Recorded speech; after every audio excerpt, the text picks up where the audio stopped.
For the best in drama, the arts, adventure, news and information, how-to, and children's programming, keep your TV set tuned to TV 12, one of America's most watched public television stations. Funding for this program is provided by the Corporation for Public Broadcasting and by annual financial support from viewers like you. About a year ago, in the midst of creating the programs to come, we were photographing tombstones in a fine little cemetery in Ghana, West Africa. We had an official escort along from the Ghanaian government, a young man named Sadiq, who was obviously not thrilled at being immersed in death for a week. We'd already dragged him through an overflowing mortuary and a 3-day funeral. For Sadiq, the cemetery was the last straw. He marched up to me and said, "Why are you doing this awful subject?" I'd heard the question before. The answer is really quite simple. Death, not space, is the final frontier, and unlike every other frontier, death is the one we all have to go to one day. So what follows is a journey of reconnaissance.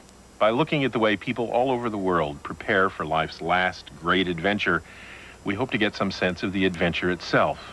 It's a journey of grief and joy, fear and hope. It's the trip of a lifetime.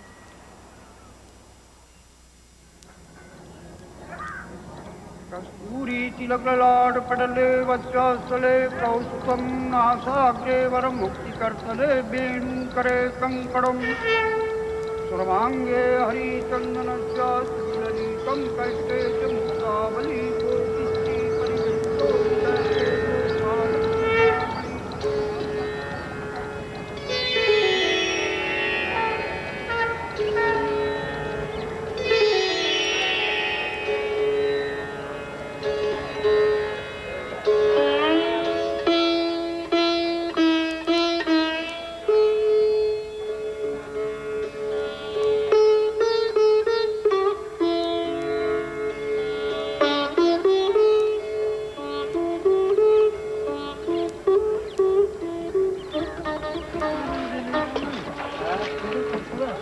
They have come to this place for 25 centuries. The holy men have come. And those who reject life's simpler pleasures. Pilgrims, the curious, the fascinated, the seekers. They have all come here where they believe the world began, the center of the universe, even now, the home of time itself. This city has many names. On maps of India, it is Varanasi or Benares. But for those who come here, it is also Anandavana, the forest of bliss, and Rudravas, the home of Lord Shiva. Above all, it is Kashi, the city of light. In this most holy place for Hindus, they wash away their sins in the sacred Ganges, worship their gods in the thousands of temples, hear the teachings of their faith. They come here for another reason as well. They come here to die.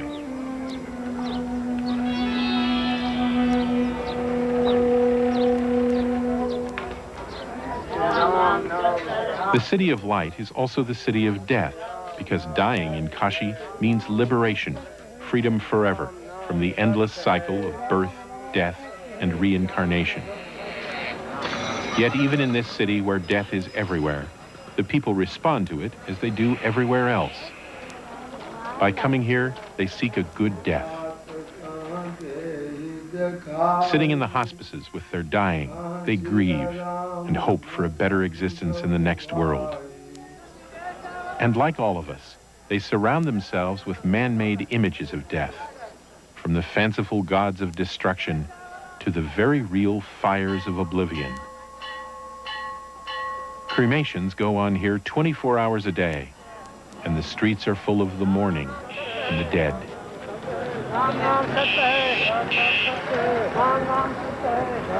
We live knowing we will die, knowing we all stand at the chasm between life and death and must one day cross. That knowledge of our own inescapable mortality has a profound effect on how we live. In Kashi, death is part of life, not its opposite. Is the chasm less terrifying here because real death walks the streets? Or is death best left hidden, toyed with, disguised? Trick or treat!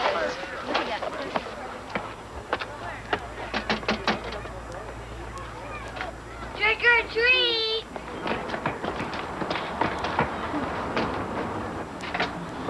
Trick or treat!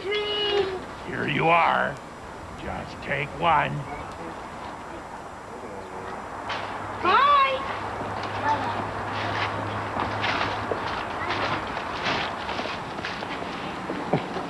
Good evening. I'm Greg Palmer. It's Halloween night in my neighborhood in Seattle, Washington. It's an average American neighborhood, I guess. Pretty quiet most of the time.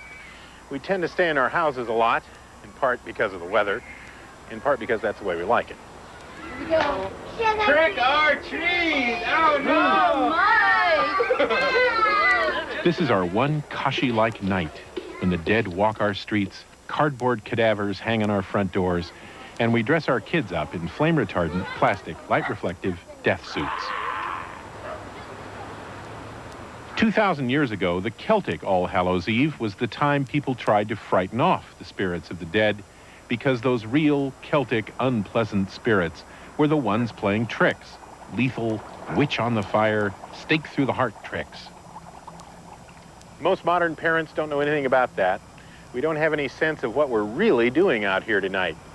Once a year, we take this monstrous, terrible, incomprehensible thing, death, and create our own image of it with black and orange crepe paper, used clothing, symbolic vegetables, and rubber. Hi.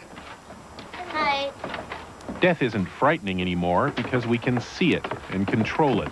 It's a 5-year-old bunny with a face like a walrus. What happens in my neighborhood is a lot different than what happens in Kashi, tonight or any other time. The Hindu culture seems to embrace death, while my culture, just as emphatically, tries to repel it, ignore it, or at least modify it into acceptable forms.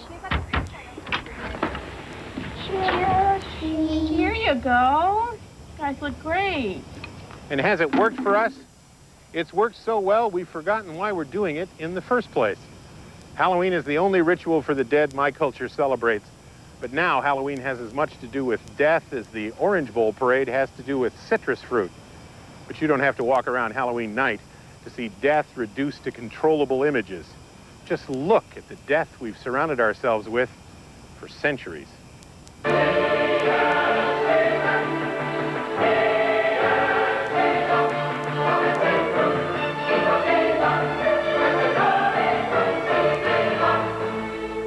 Death images can terrify, enlighten, inspire, and even amuse us.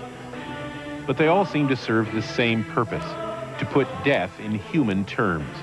As we peer across the chasm between life and death, do we want to see the real thing, or only the creations of our own minds, concrete, knowable, and controllable? And even usable. Some death art has practical applications, whether sung, played, worn, carried, or buried.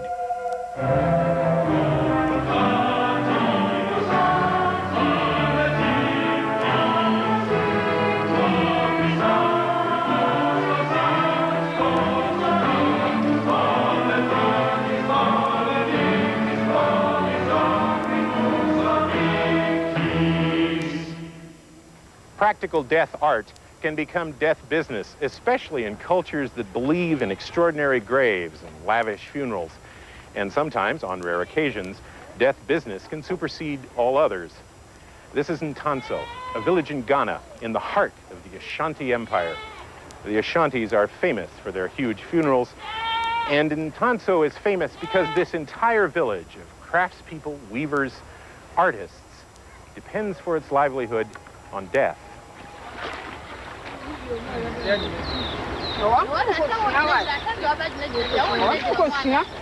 Probably the best-known death art of the Ashanti is clothing worn to funerals, made from adinkra cloth. In Intanso, they create thousands of yards of this cloth yearly, dyeing and drying old dresses, sheets, and flour sacks. On any given day, it looks like an undertaker's laundry truck has exploded in Intanso's streets. Adinkra cloth isn't just decorative. It's stamped with symbols like these, and there are hundreds more, each with a different meaning. Adinkra symbols can express grief, praise God, or make enigmatic observations about life, like my favorite. When the hippopotamus surfaces and says the crocodile is dead, you shouldn't argue.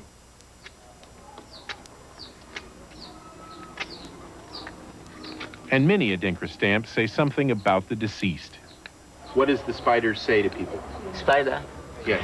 Spider, he say wise animal. Wise animal. Insect. Wise insect. Yeah. He indicates wisdom and the importance of wisdom. Yeah. Oh, that's very nice. Mercedes-Benz? Yeah.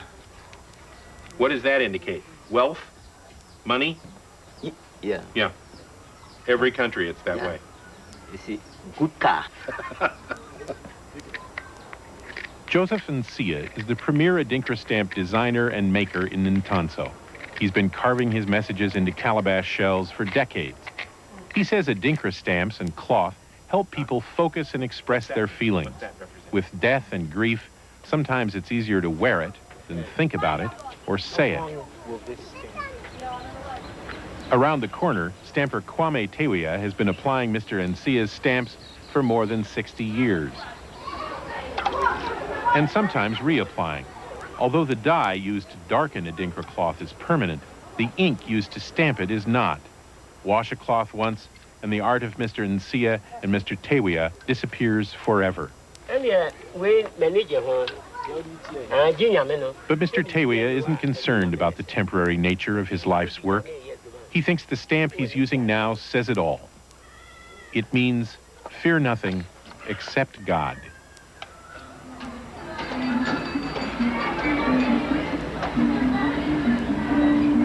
Near Ghana's capital of Accra, Benjamin Soa also supports himself and his family with practical death art.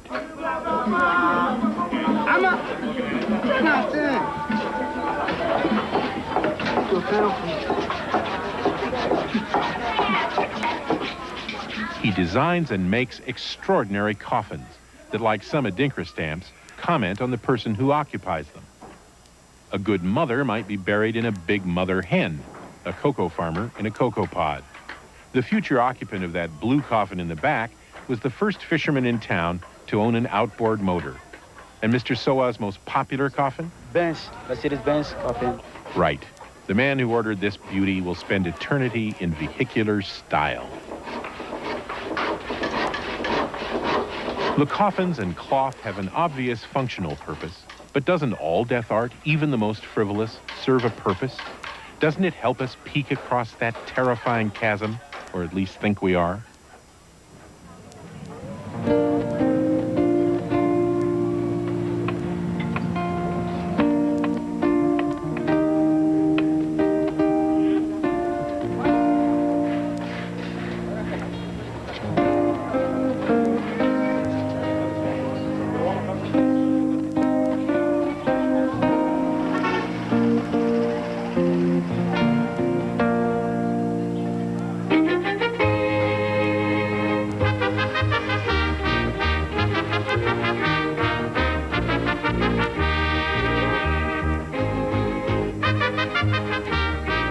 This is not the shopping mall of some bizarre death theme park. This is the main plaza in Pascuaro, Mexico, 150 miles west of Mexico City. It's October 31st, my Halloween, but here it's the Night of the Dead, that one time each year when the Mexican people step up to the edge of the chasm and invite their dead ancestors to come back home, pull up a chair, and relax. No rubber masks, no tricks or treats, but a private meeting between descendants and ascendants.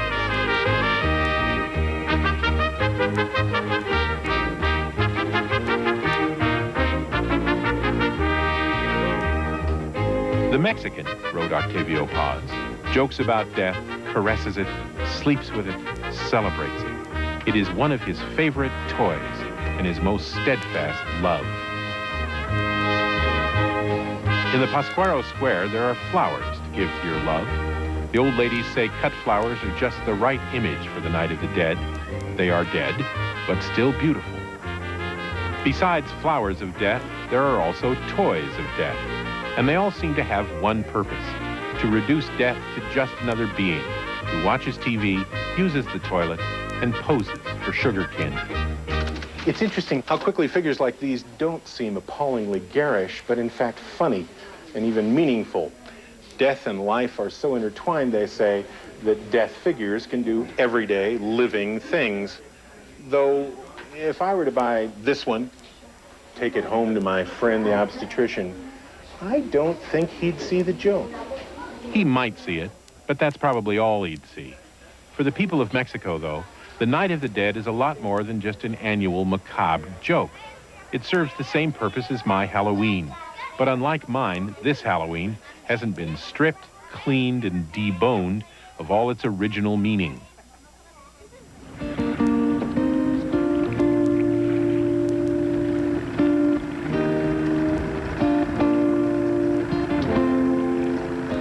Pascuaro and the tiny island of Urandan are separated by only 100 yards of green, leech-filled water.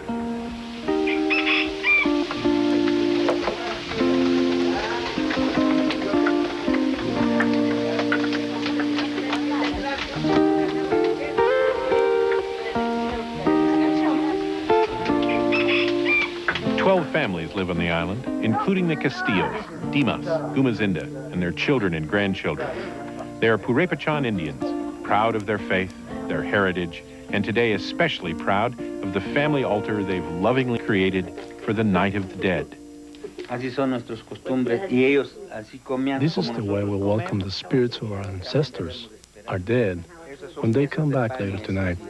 The skull you see is their head, and the Coca-Colas, those were the refreshments they liked. My mother and father like fruit, so we have lots of fruit. Everything you see here will be eaten by us eventually, but it won't have any taste. The taste will be absorbed by the spirits. Dimas is a hard-working farmer and fisherman with little time for fantasies. Does he really believe the spirits of his ancestral dead are dropping in later tonight for a Coca-Cola? Dimas told me that his late father-in-law pounded on the walls of this house for 2 hours one Night of the Dead because the altar wasn't ready yet. His father-in-law, Dimas says, is a very impatient man, even dead.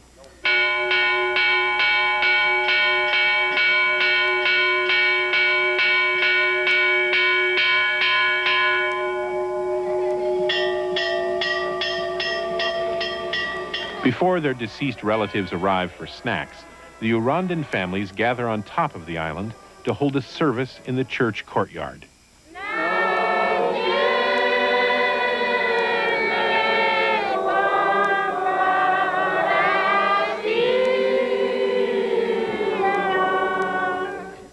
Bendita eres entre todas las mujeres y bendito el fruto de tu vientre, Jesús. Prayers are read by the family fathers because Urandan has no resident priest. But the community involvement in the event makes it all that more heartfelt. When the service is over, they go back down the hill to wait for their ancestral guests to arrive. 10 miles from Urandan, back on the mainland, is the town of Sinsunsan, where the Night of the Dead is observed by an all-night vigil in the town cemetery.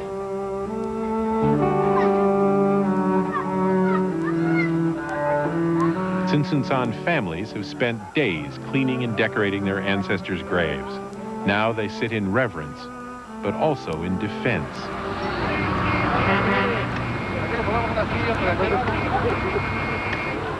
Another strange group has arrived in Sinsunsan this night, besides the spirits of the dead. Tourists, thousands of them, come to see a real old-fashioned Noche de los Muertos.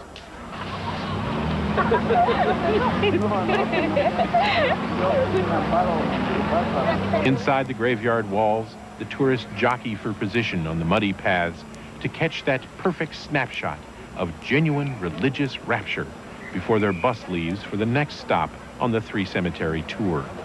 Perdón, perdón, perdón.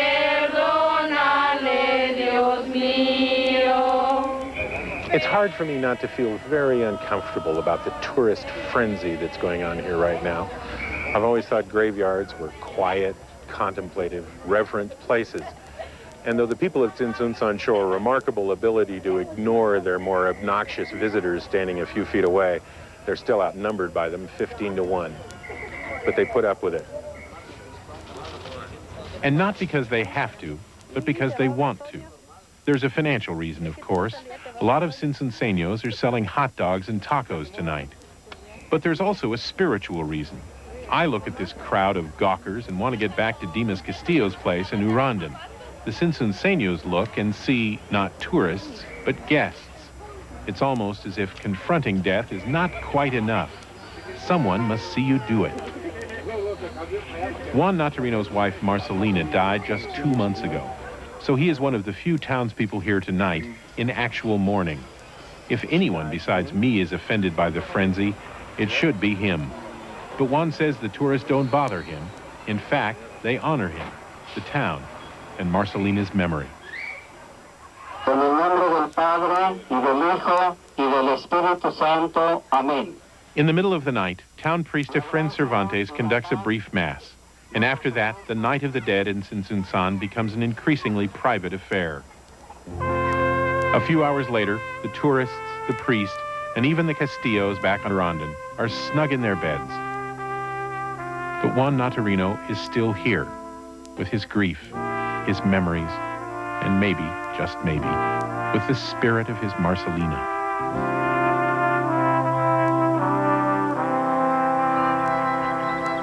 This is the graveyard of St. Martin's Church in Larne, Wales.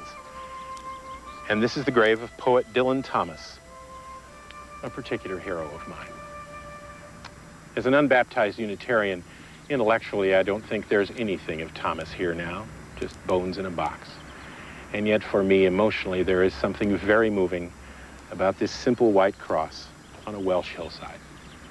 I've been thinking about being here off and on for 30 years, ever since I read my first Thomas poem. It was, ironically, and death shall have no dominion, and death shall have no dominion. Dead men naked they shall be one, with the man in the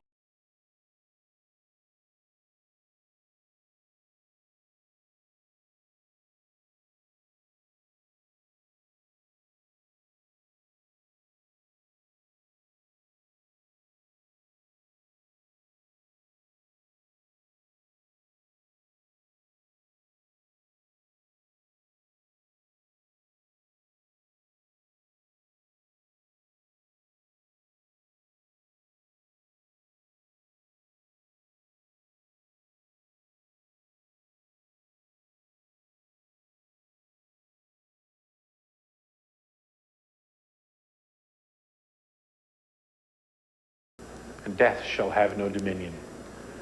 Dylan Thomas, like millions of others, like me, enjoyed the accoutrements of death and avoided looking in death's face until he had to. A week ago, this was just another guy in the bus. You wouldn't have been afraid of him. You probably wouldn't have noticed him.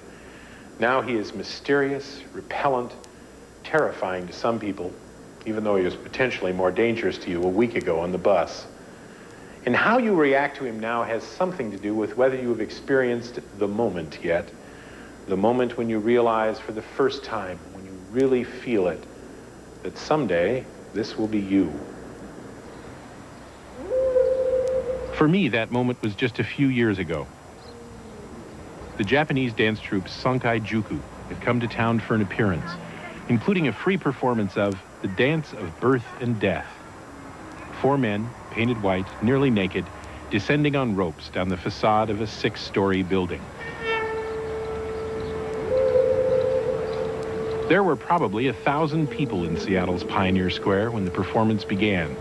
We heard the song of the humpbacked whale, and then faces, ghost-like even in the bright sun, appeared over the building's roof.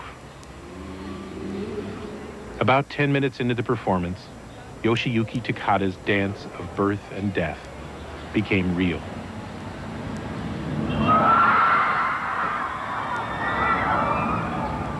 Yoshiyuki Takada died right there in front of us. Had I been younger, I could have ignored his death, convinced as the young are of their own immortality. But this death was so unexpected. More than anything else, it was so quick and so close. He was alive, and a second later he was dead. And it was impossible to ignore that that is precisely the situation for all of us.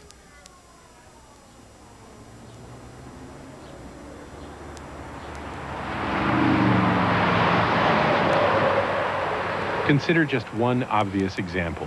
Every time you get in your car, your life depends not only on your driving skills, but the driving skills of everyone who passes you. Every single, complete stranger. How close is death? It's about a half a foot away. Here inside the plane, it's 72 degrees, there are peanuts to eat, magazines to read, a movie to watch. But just 6 inches that way, half the length of my shoe, it's very cold. What oxygen there is going by at 500 miles an hour, and that first step is 6 miles straight down. In here, peanuts and magazines. Out there, oblivion. How do I deal with that now that I know I have to? How does anybody? It makes sense to look in places with a long tradition of proximity to death, like Kashi or Benares. One of the other things the city is called is Mahasmashana, the great cremation ground. Here people seem to rely on their faith to face death's presence. But one result of that faith is a paradoxical practicality. The Ganges, that most sacred river, is also horribly polluted, partly because of the floating dead, their bodies and their ashes. Yet Hindu pilgrims bathe daily in the Ganges and drink its waters because their faith tells them that the river is so spiritually pure, nothing else matters.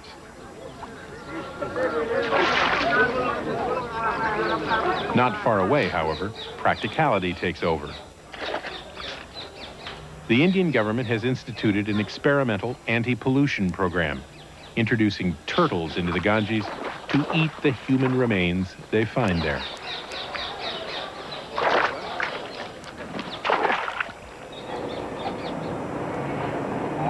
But you don't have to go to the mysterious East to find interesting responses to death's presence. How about gray, staid London?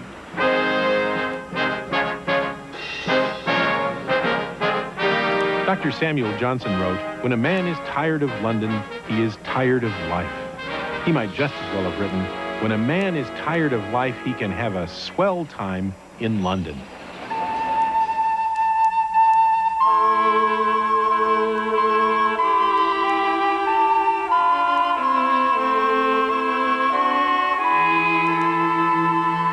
For instance, a person can visit Westminster Abbey, the world's only gigantic religious edifice famous not for its architecture or stained glass, but for those who lie a-moldering beneath its floors.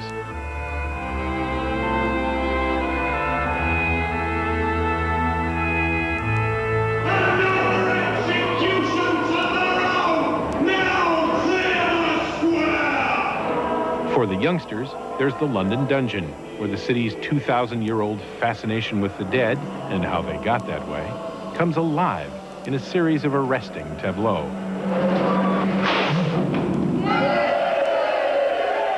For both the nation and eccentric individuals, England does indeed swing like a pendulum do, like a pit in a pendulum do. You can imagine that in Dickens' time, with the overgrowth and the smell and the odor because of the poor drainage, this was a very, very insanitary place. Now Robert Wilkins is one of those eccentric individuals, a psychiatrist who admits he's been fascinated by death ever since some schoolmates threw him over a cemetery wall. In London, he truly knows where the bodies are buried, like Bunhill Fields, where 120,000 Londoners have been interred since the plague, and a good tombstone is not hard to find. In olden times, people used to actually tell the tale of death on a memorial such as this. In 1728, Dame Mary Page died in London, and we know exactly from reading her monument here how she died. It says, in 67 months, she was tapped 66 times, had taken away 240 gallons of water, without ever repining at her case or ever fearing the operation. That's a wonderfully graphic description of someone in the last throes of heart failure. Why exactly people should mention the 240 gallons, I cannot imagine, unless or perhaps... even count them. That's right, unless the physician was paid by the gallon. Dr. Wilkins also knows where the bodies are not buried in London.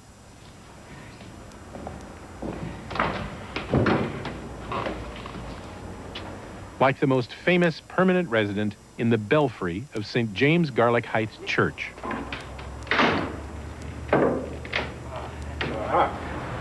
Jimmy Garlic was found while they were doing some restoration work in the 19th century, and there was a naturally mummified body, probably about 300 years old, with no signs of being embalmed at all.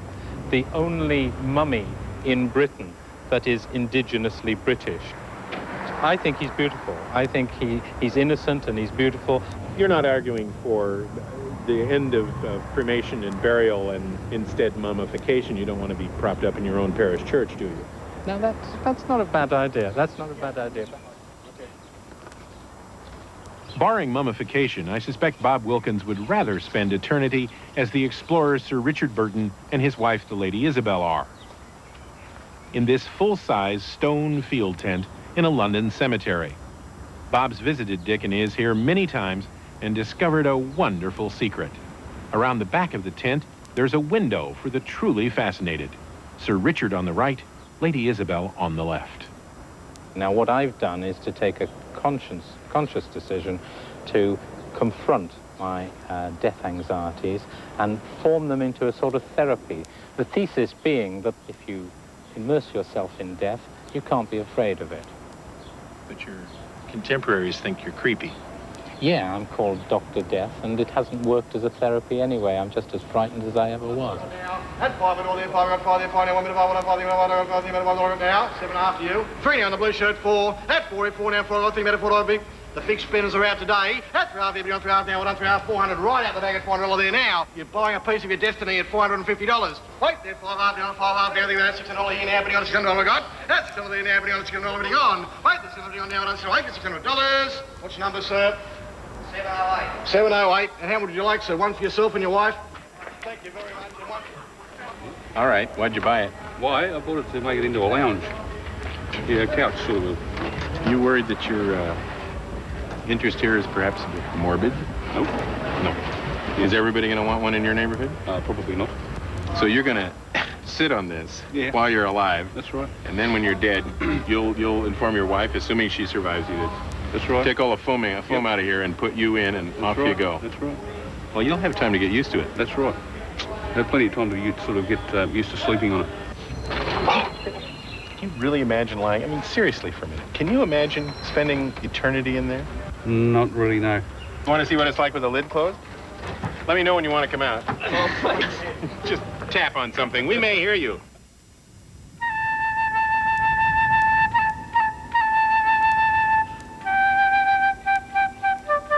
Except for the absence of marigolds and festive papier-mâché cadavers, Precious Gold Mountain on the island of Taiwan is almost that death theme park the Mexican town square becomes once a year. Only this place is year-round, and appropriately, a cemetery.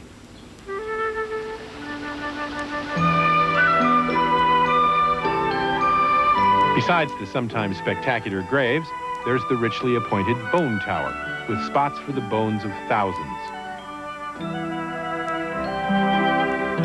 Just outside the bone tower is the hall of the bigger-than-life wax disciples, the giant Buddha of death, and the hill of 1,000 Buddhas, all intended to accustom visitors to death so they won't be frightened by their own ultimate doom. Although I'm not exactly sure what this statue has to do with that particular mission. Very lovely. Yeah, very pretty. Precious Gold Mountain was created and is completely controlled by Mr. Tsao.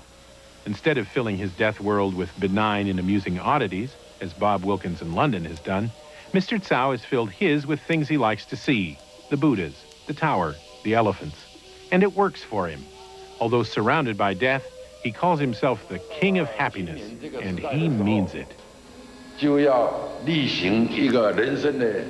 Mr. Tsau's favorite Precious Gold Mountain attraction, the centerpiece, the thing you must see as far as he is concerned, is a tunnel through the mountain called the Trip of a Lifetime, a symbolic stroll through life's stages as envisioned by the King of Happiness.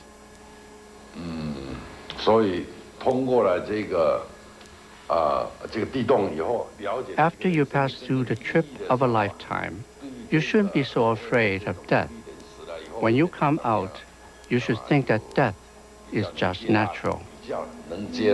Mr. Tsau wants to create an environment so comfortable people will die to come here, but die happily. And he thinks the way to share his happiness in the face of death, the key to accepting death as a part of life, is education.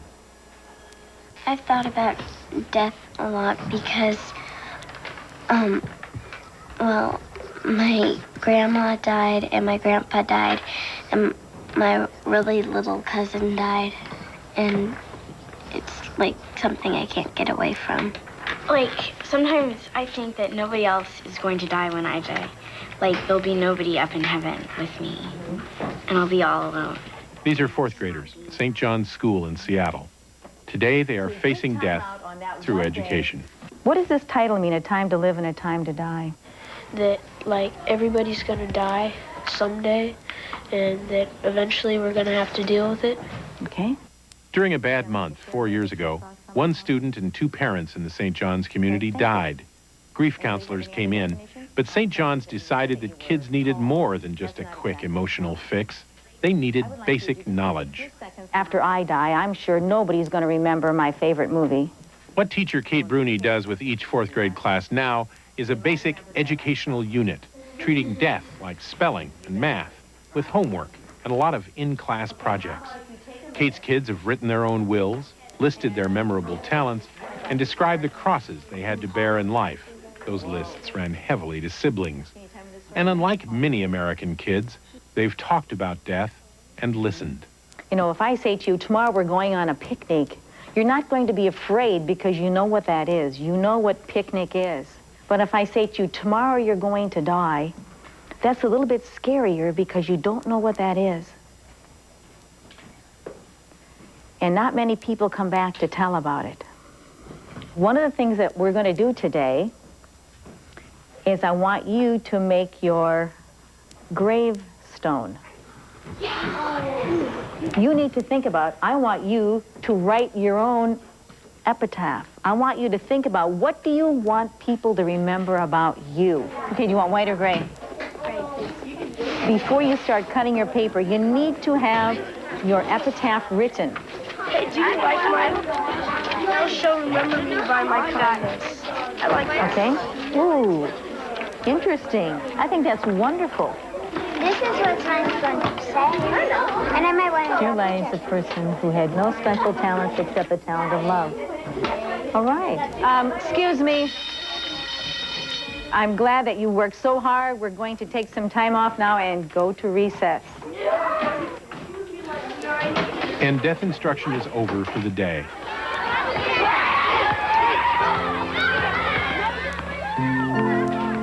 Kate's kids know more about death now, and there's at least one indication they are better able to handle grief and loss. A St. John's teacher died this year, young, active Miss Susie. The grief over a teacher so loved could have been devastating. But a hallway display at St. John's shows that these kids are dealing with their loss in mature and thoughtful ways by celebrating her life. And Susie knew her kids could handle it. She left them a poem of farewell, Patty Tana's Posthumous. Scatter my ashes in my garden so I can be near my loves. Say a few honest words. Sing a gentle song. Join hands in a circle of flesh. Please tell some stories about me making you laugh. I love to make you laugh. And if you come in my garden on an August afternoon, pluck a bright red globe. Let the juice run down your chin and the seeds stick to your cheek. When I'm dead, I want folks to smile and say, that's Susie. She sure is some tomato. The kids of St. John's have passed the Susie test. And as for facing their own deaths, with luck, the final exam on that is a long way away. Are you afraid of death? I don't feel as scared as I used to, so now I feel more comfortable about it. They have a lifetime to make their preparations and find death images with which they can live. During the next 75 years, they're going to see a lot of those images, no longer in the name of education, but entertainment.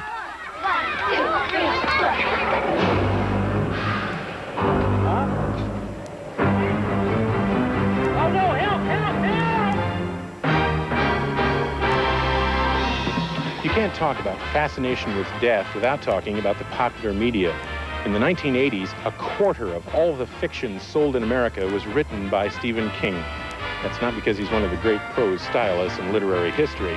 It's because he tells a good story. And more often than not, that story has something to do with death. Here in the entertainment capital of the world, they've killed millions of people for our amusement since the great train robbery first hit the screen in 1903.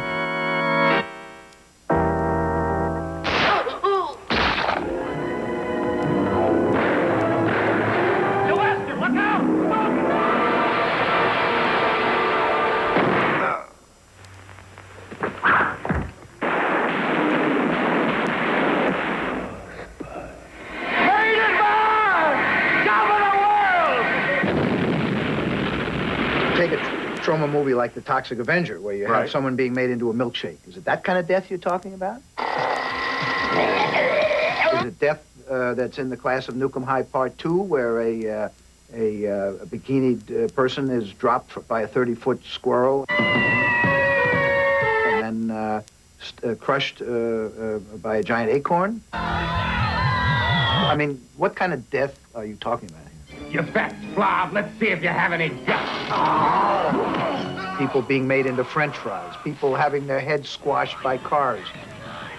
For 20 years, Troma Films of New York has been America's foremost tacky independent filmmaking company, the kind about which all other filmmaking companies say, at least we aren't Troma. What Troma owner auteur Lloyd Kaufman does with death is really quite simple. He makes slapstick lethal.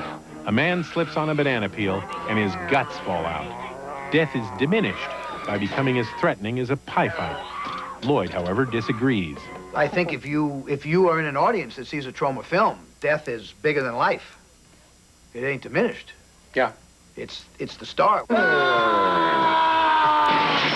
Personally, I'm a little bit of a gore hound. You know, I enjoy horror pictures, and I always have, and I probably always will. You never look at your shoes?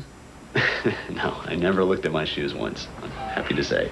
Admitted gorehound horror writer Eric Saltzgaber distributes international films much like this. He says fascination with death on film isn't just American, it's worldwide. Some of the most amazing films I've ever seen, most amazing action pictures I've ever seen. Very violent, very gory, but really incredible, come out of Asia. They'll have a guy with a gun blasting away, you know, just obliterating this human being off the planet in a hail of bullets. But why do people anywhere want to watch such things? I think, you know, most people are pretty scared of the big D, and they, you know, they want to have some kind of cathartic experience through film or through reading, or in my case, through writing. What Eric Saltzgaber imagines, Dick Warlock does. Warlock remembers with particular fondness the time a monster chased him through the woods, turned him upside down, and beat him to death against a mountainside. Dick Warlock has been a Hollywood stuntman for 20 years. If you go to the movies much, you've probably seen him die every way, but quietly, in his sleep.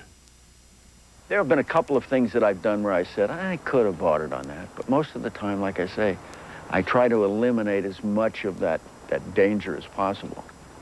I have total control over what I do, though. Otherwise, I die. I don't want to die. And that's what Dick Warlock sees as his real job, not dying.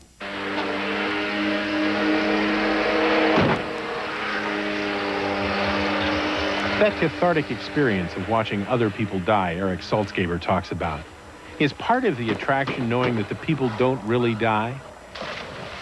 If a professional like Dick Warlock can survive falling, stabbing, gouging, hanging, crushing, crashing, burning, do we think we'll be okay on the freeways? You gonna be able to retire and walk away from this, put your hands in your pockets? Oh, Lord, I hope so. Yeah, I've got about 3 years to go, and then I hope to do that. Yeah. I'll probably get killed on the road going back to South Carolina or something. Ready, set, go!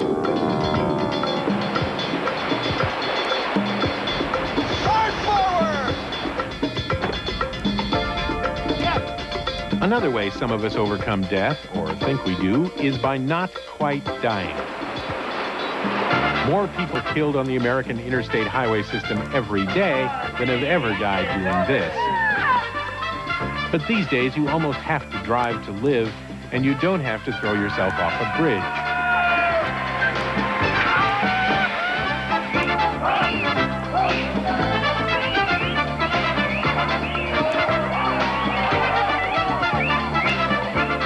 Bob Wilkins, Mr. Tsao, and Lloyd Kaufman create their own death worlds and then populate them with understandable images. These folk populate their self-created death world with understandable images too. The pavement, the mountain, the sea. Understandable, controllable, even defeatable. And the only real difference between them and us is the danger. Daredevils are just that. People who dare the devil to take them away. But aren't we all daredevils, trying to peer across that chasm and see death in the flashes of lightning on the other side? And is that fascination, or is it fear?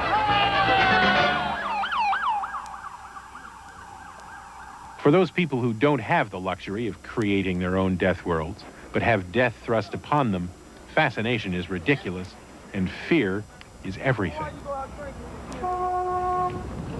This is the corner of Wheeler and Varney in southeast Washington, D.C., Ward 8. It's one of the most dangerous street corners in America, the likely place to get killed. And this is the most likely time, between midnight and dawn on a hot, heavy summer weekend night. In this place, and places like it all over the world, the people live very close to death. You have to be crazy to hang around here. I know I wouldn't be here except for the assistance of Mr. Carter, who we hired for the occasion. But for many people, without the assistance of Mr. Carter, this is life. They have to pass by here every day to live their lives. I even got shot in my own hallway by a 15-year-old boy, okay? And Matthew Carey knows the corner well.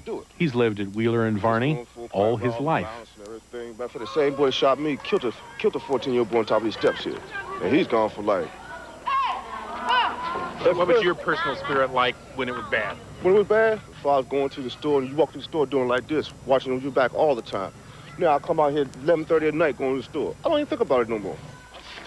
Matthew Carey doesn't think about the death and fear that held Washington's Valley Green neighborhood for so long because he and some others are taking control of their neighborhood by taking it back, if only in the very immediate area, only by pushing the danger away by a block or two. But it's working. You're welcome.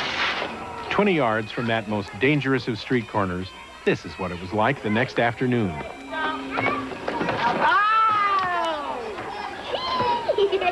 But fear makes you a sissy. It just chumps you up. You can be, with fear, you can't think. One of the principal forces in reclaiming Valley Green is Jackie Massey. Here you are. I'm very proud because I like looking out the window seeing just what I'm seeing now. Everybody is doing their own thing harmoniously. No one is arguing, they're not fussing, there's no disorder there. Yeah. Jackie has paid a terrible price for living here. One of her own sons was murdered. Another is in prison for a very long time as an accessory to murder. Come on, everybody, we're going to the ice cream truck. His life is dangerous anyway. I don't think that is no more dangerous in these communities than any other community. As I said before, it is people who make communities. But you just described to me a man dying in your hallway. Absolutely. Nobody's ever died in my hallway or the hallway of anybody I know. You know why? Because I also described to you the fact that we did not take control of ourselves. We were passive people. See? And I'm describing to you now that we are more in control of ourselves. control. Jackie, Matthew, and their neighbors must live somewhere, and this dangerous place is their home. So just like the daredevils, they try to control death's images, not the mountain or sea, but the bad guys. They have reduced the proximity of death in their lives and so made those lives better. And though Jackie's grandchildren still live with the fear of death, unlike their fathers, for them that death is not so familiar anymore.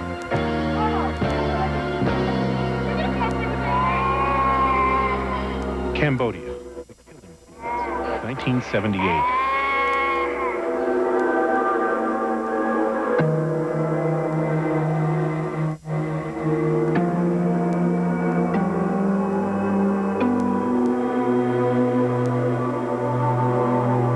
For the warring political factions, the lives of individual people seem to mean nothing. One of those people was Mrs. Chianim, a wife, a mother. One day, hiding in the woods near her village, she watched Khmer Rouge soldiers torture and kill her husband and most of her children.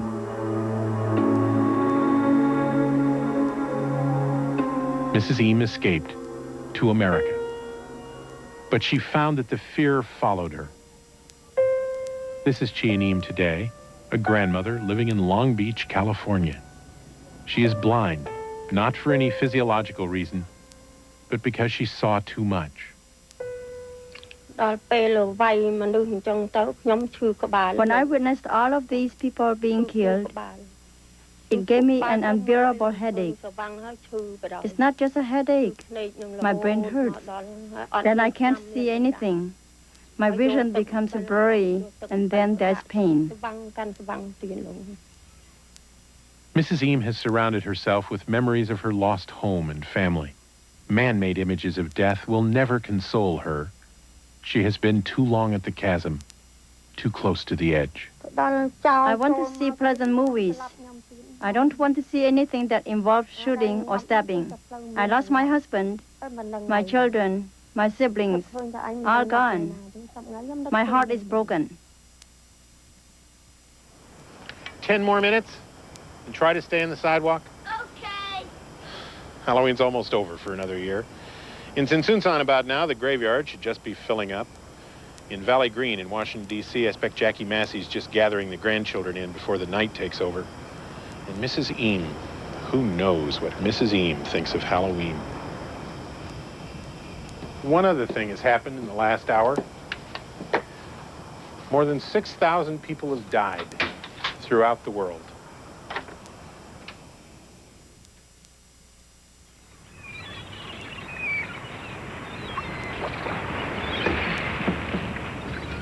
Not long after meeting Chianim, I watched my son play a video game.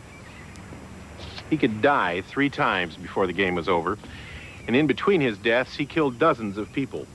Just the kind of slaughter Mrs. Eam watched in Cambodia for real. But for her, the bodies had names and faces, and they didn't just flicker and disappear like they do in video games. So her mind forced them to disappear, and everything else as well. For me, though, the real tragedy of her life isn't her blindness or even the loss of her family. She's safer now than she ever has been before, but she will never feel safe.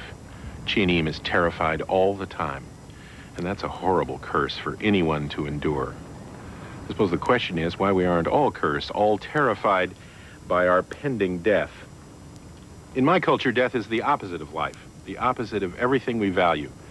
But it doesn't constantly terrify us because we found ways to mediate the opposition, ways to convince ourselves that the chasm between life and death isn't as deep or as frightening as it seems. As you've seen, one of the things we do is create controllable death images, like my son's video game villains. It's ironic, I guess. From watching fictional deaths, he feels safer. From having to watch the same thing, for real, Mrs. Eam will never feel safe again. For many people, a video game is a ritual that presents a myth. The myth that if you can just punch, jump, and kick fast enough, you shall not die. Through other older rituals and myths, we tell ourselves stories about ourselves, especially stories about our deaths, that help to reassure us we do have some control over life's last adventure. That's what the next program's about. Seeking the good death and avoiding the bad death by using ritual and myth to control those simple questions of our final moments. The what, when, where, how, and why. Everything, in fact, except who. Because the question of who dies is the only one we can answer for sure now.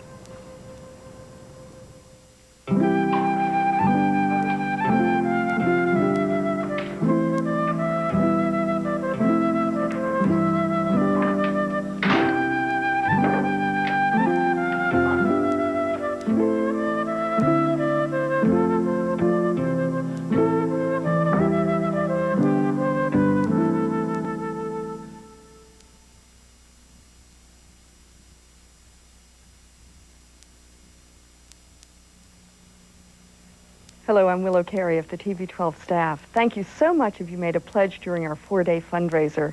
As always, it's our viewers that make possible the great programming that we all enjoy here on TV12. So please return your check right away, and if your employer will match your gift, your support will go even further. Thanks again. Next time on Nova, a 20th anniversary special. Why does a sea otter float on his back with a rock balanced on his belly? What future president starred in one of the first experimental television broadcasts in 1927? What substance almost wiped out the peregrine falcon in America? Find out these answers on the Nova Quiz. You'll be surprised how much science you really know. Tuesday night at 8 on TV12.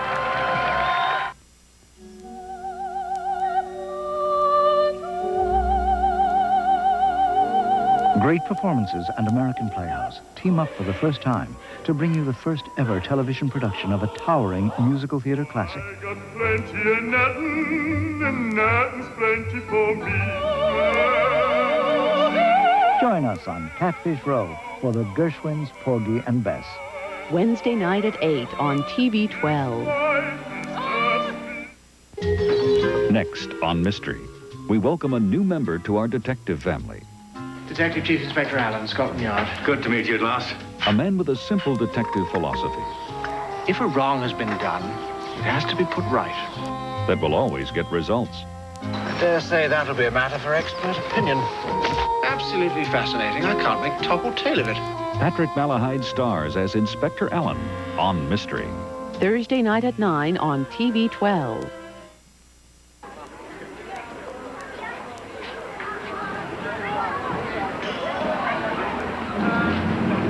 Hot dogs, hamburgers. Hot dogs, hamburgers.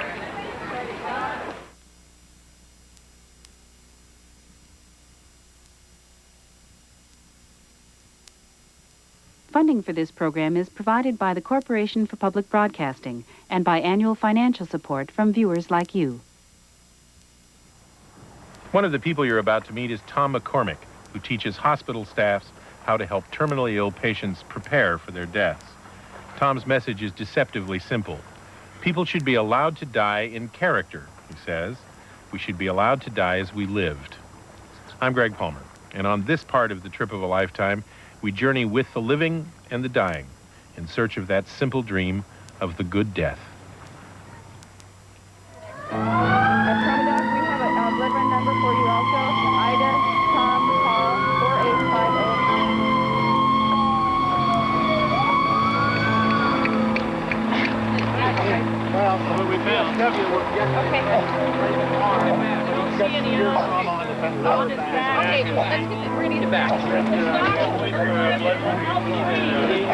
We need blood run? Yeah, we need blood run. We got 5 right there. Here we go, Howard. Straight and narrow, Howard. I'm trying. Okay. Shot down in the street, taken away by strangers to the frenzy of a hospital emergency room. For many of us, this is the bad death. But there are others. You need to put an antibiotic in. Yeah, but it's already hooked up. Oh, I see. I'm kind of glad I got sick. You know, I'm not really glad, but... Sure. Coogan Vick, 7 years old. Leukemia. Because it's taught me that I really like being home and everything and stuff like that, you know. And be alone. It's taught me to be alone more.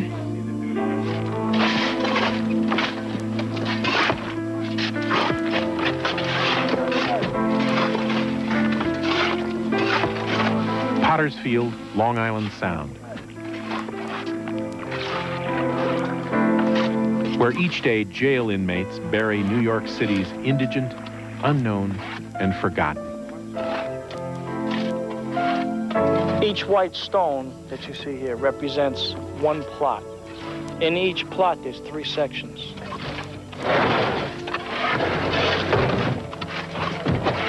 There's 150 bodies for every white stone that you see for each plot. There may be 800,000 people buried here. Nobody's quite sure. Mr. Decker, you want me to put your bed down, or are you comfortable? Honey, I'm going to kiss you now. And I'm going to leave. I think you should go to sleep, sweetheart. Yeah. See you later, Dad. Yeah. Get good sleep. Bye-bye, Grandpa. Bye. Bye. For Ed Decker, dying of cancer, this is the way the world ended. Alone, in a strange bed, in a strange room. Ed Decker is beginning his last hours on Earth.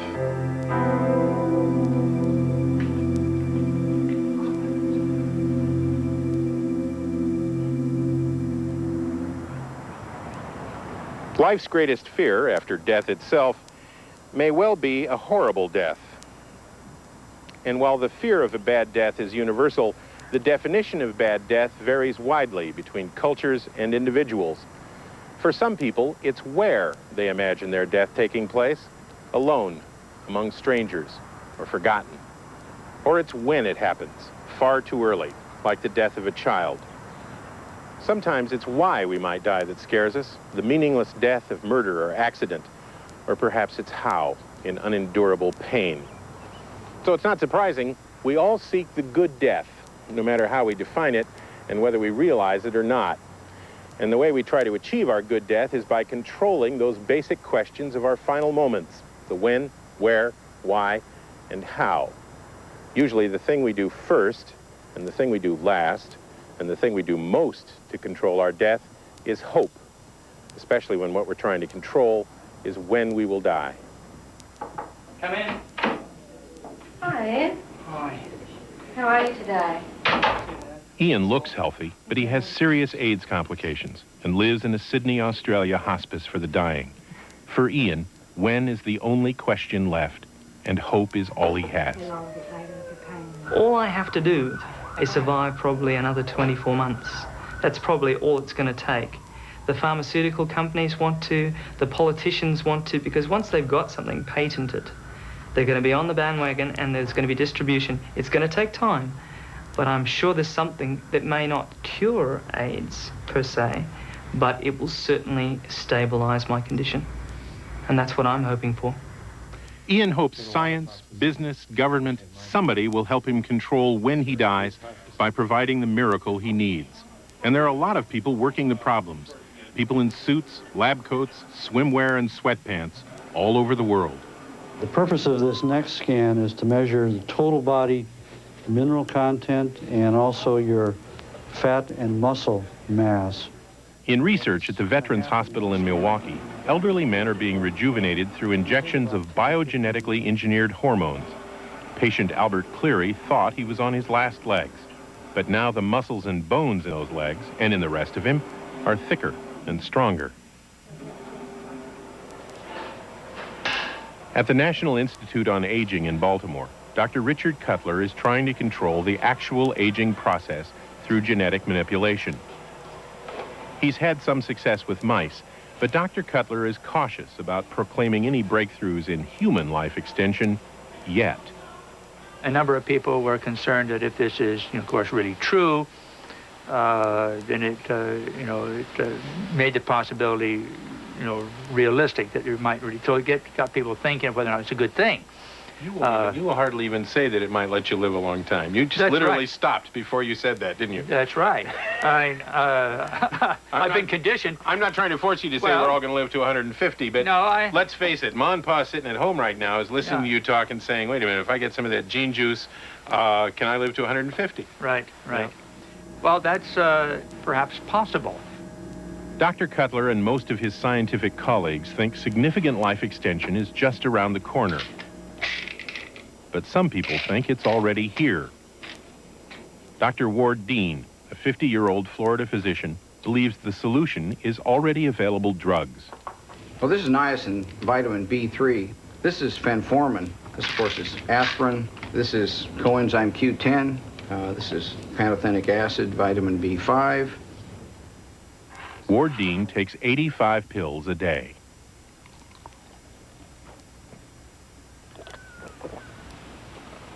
But he doesn't just pop pills. Dean watches his diet carefully, and he exercises, ways everyone can try to control when they die. And there's a psychological advantage, too, the exhilarating feeling of control.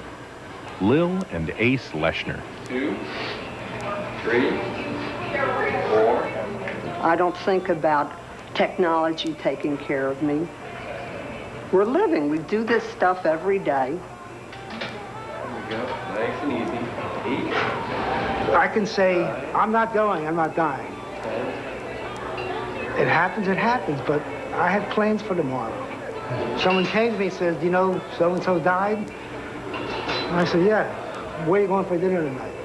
I have to tell you, sometimes when I walk past the mirror, I think, who's that old bat?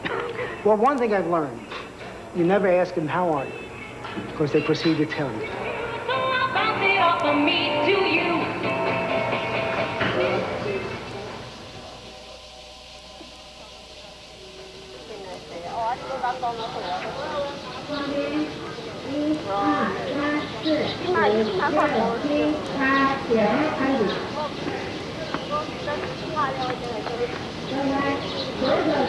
Exercise and diet control are hardly revolutionary new ways to control when you die.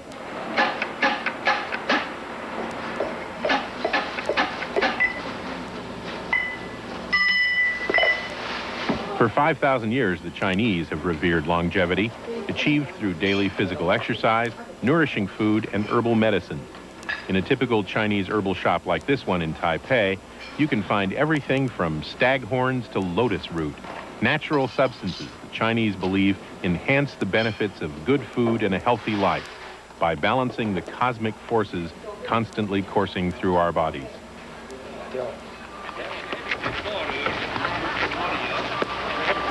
Others of us are still searching for the magic pill or the miracle elixir that's a shortcut to death delayed. Some think they've found it here, in the medicinally charged waters of Warm Mineral Springs, Florida. If Warm Mineral Springs devoted followers are right, I'm still 45 years old from here up, but the rest of me is being rejuvenated in unique ways.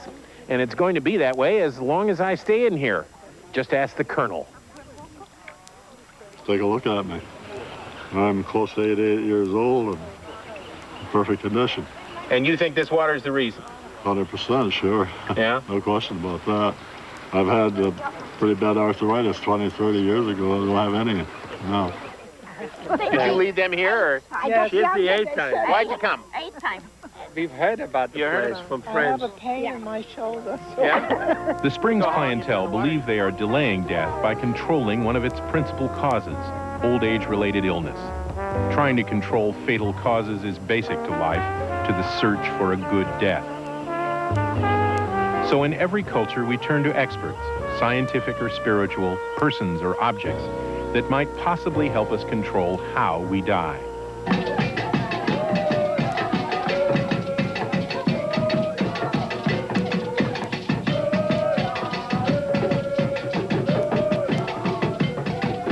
In the village of Mensasi, in central Ghana, Nana Kofi-Addo is that expert, a religious and medical advisor with the power to do good and protect against evil, a power he's had from birth.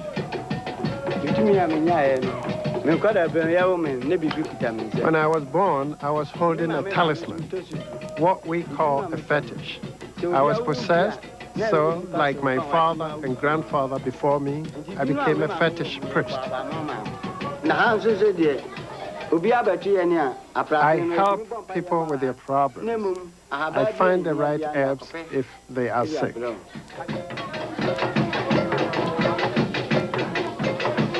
But Mr. Addo believes that curing sickness sometimes takes more than medicine alone. You see, the average Ghanaian, African, believes that disease are of two sources. I mean, death, which they attribute to natural causes, and death, which they attribute to supernatural causes. As a physician and chief medical examiner in Ghana, Dr. K.A. Boateng often finds himself at odds with people like Nana Kofi-Addo. They are both concerned with identifying and controlling causes, how we die. But where Dr. Boateng uses science to find the answer, Nana Kofi-Addo sometimes uses sorcery. Evil spirits exist. There are witches who are always around, hunting people to destroy them. But I can protect you. If you are being hunted by evil, I can pray for you. The witch will be caught and destroyed instead. At his shrine, Mr. Addo performs ancient rituals to protect his people from death.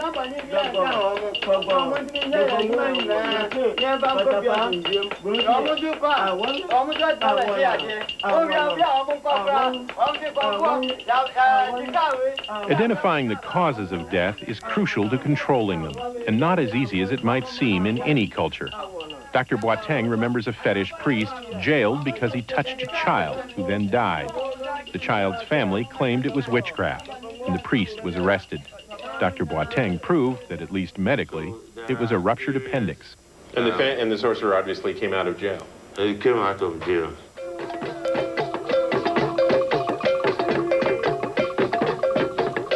Nana Kofi-Addo accepts the Boateng diagnosis of a ruptured appendix, but he wonders what caused the appendix to rupture in the first place, and he suggests that the proper spell might have kept it from happening. They are both professionals, protecting in different ways, using different powers.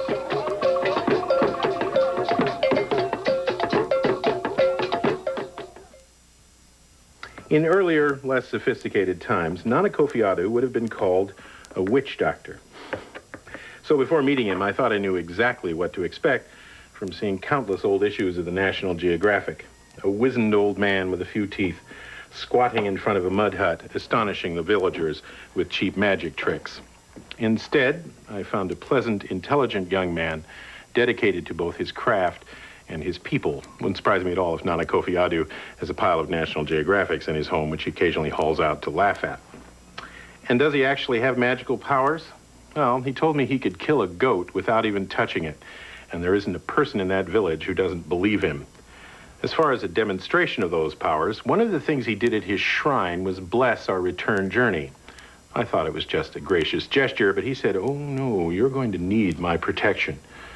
A week later, flying home, our plane lost 2 engines and had to dump fuel over the Atlantic before making an emergency landing back in England. When I finally did get home, I wrote him a letter of thanks. It can take a month for mail to get from the United States to Ghana. But the very day I mailed my letter, I got this one. It begins, "Dear friend, thank you also for your humble letter written to me recently." It's from Nana Kofi-Addo.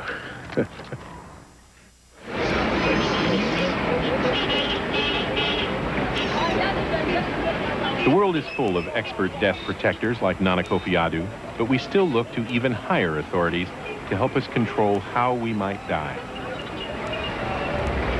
One of the major causes of accidental death in Ghana is traffic accidents. The people here like to drive romantically. So they've adopted special death avoidance measures, not necessarily driving more slowly or more carefully, but they've taken the basic concept of the Christopher medallion, that of spiritual vehicular protection, just that one step farther. Here, they put Jesus right up front.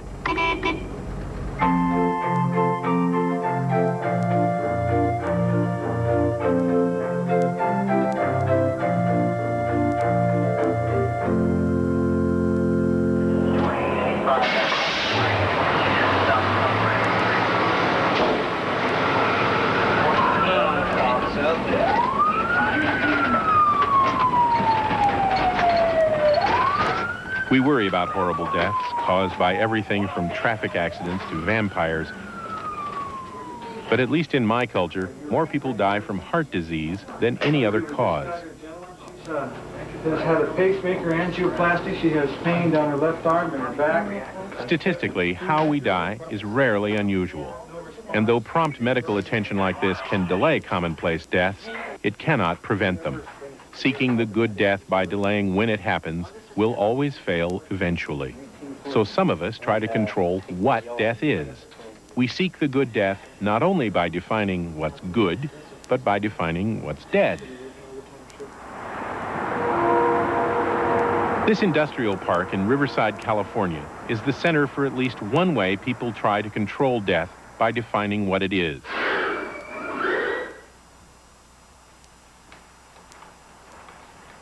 At the Alcor Life Extension Foundation, tops in cryonics, they ask, what's dead? Just because a doctor says, I give up, you're dead, are you? People aren't dead at Alcor. They're deanimated. Then they are frozen, so they can eventually be defrosted, reanimated, and healed in a technologically superior future. At Alcor, President Carlos Mondragon is kind of a cross between St. Peter and Frosty the Snowman. Take a piece of paper. It has a function, just like the human body has a function to do something. The function of this piece of paper is to communicate some information. And right now it's fully functional. Now, if I take this and I do this, I rip it up a little bit, it no longer performs its function. You can't look at any one of these pieces and get the information that it formerly communicated. On the other hand, if I were to take this and light a match to it and let it all burn and then stir up the ashes, then it's hopeless. The situation with people in cryonic suspension is like this, as opposed to the ashes. Right now, we have very simple technology. I could take Scotch tape and put it back, and you might be able to read most of it. But if I wanted to put the seams back precisely, molecule by molecule, there's no law of physics that says we can't do that. And that's the extent of technology that we're going to have to develop to get those people out of cryonic suspension. But first, you have to get those people into cryonic suspension by filling them up with non-freezing chemicals and then freezing everything else. Okay, could we get a bag of ice under her head as well? Slide it in. Alcor may have the world's only operating room where every patient is dead on arrival and not dead on departure, and the world's only storeroom with stationary paper clips, bodies, and heads. This is where patients are stored in cryogenic dewars. Dewars? Dewars, D-E-W-A-R-S, like the Scotch, same guy. What you're looking at... Wait a minute, why are they named for the guy who made the Scotch? Because he invented the system of... oh, really? Of storing them. Yep, you can touch the outside because what you're looking at is a big stainless steel thermos bottle. And there, immersed in liquid nitrogen, the deanimated wait for scientific resurrection. Physicians, engineers, housewives, who had the money and belief to do something about the what of their deaths.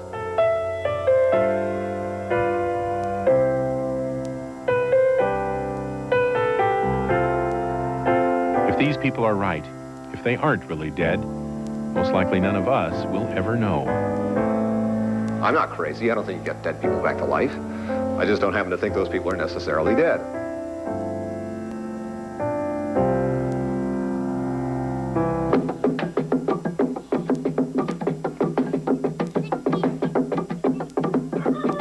In some cultures, death defined by society rather than biology is common. This is the village of Sarayale in Indonesia's Torajaland. The village is preparing a final farewell for Nei Tikurante, even though she isn't dead yet. All of Nei Tikurante's body functions stopped a year ago.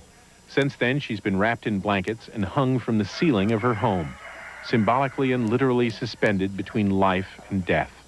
As far as her family is concerned, she's just been very sick for the last year. The year it has taken them to raise the money for the elaborate funeral that assures her soul will reach a high heaven. During that year, they've talked to her, kept her company, and given her cigarettes and 3 meals a day.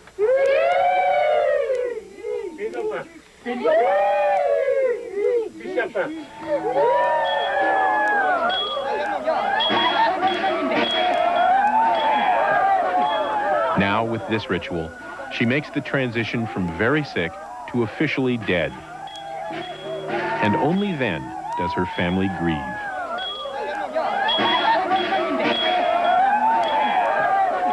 In Tarajaland, social death can come after physical death. Elsewhere, social death can precede physical death, sometimes by decades.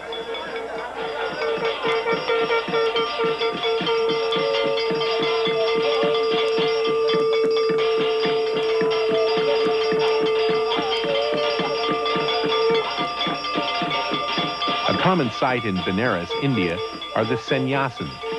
At the simplest level, they are Hindu religious pilgrims who have come to this holiest of cities.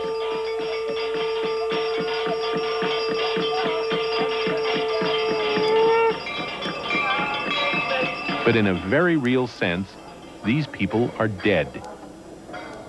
They control what death is by declaring that they already are, in the same way the people of Tarajaland control what death is by declaring that they, or their relatives, aren't. I don't have physical existence, nor mental existence.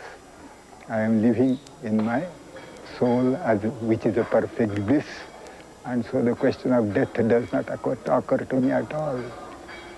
Sannyasin Swami Tambe has almost nothing in common with American Pam Dotson, except that she's dead too, not by choice, like him, but by the official decree of her government. So my mom called me up and asked me, how I'm feeling today. I said, fine, Mom, why? She said, well, we got this really strange letter from Social Security saying that you're dead. So I went down to the local office and showed the woman my letter behind the counter, and she had this really deadpan look on her face and punched some numbers in the computer, and sure enough, it showed that I'd been dead since 1984, actually. While her friends immediately began calling her Walking Dead Dotson, she attempted resurrection by mail. Yeah. Pam Dotson is that rare case of an accidental, unintentional social death. Much more common in many cultures is the other kind. Societies intentionally removing the drunk, the ill, the dangerous, and the unappealing from their midst, and putting them in places like this, institutions that are practically social graveyards. Social death, expulsion from the world of the living through active removal or passive indifference, does at least include the possibility of social resurrection, called parole, employment, remission, or cure. But while you are here, you are usually nowhere.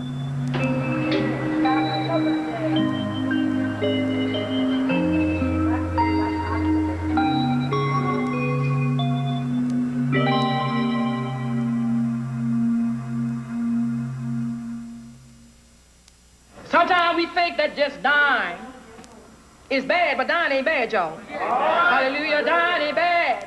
And all of us one day got to die and leave here. But what are you going to leave when you leave here? 2 Corinthians 6:2 tells us, behold, now is acceptable time. Behold, now is the day of your salvation. If you have not made preparation, there's any out there today that have not made preparation for this final day.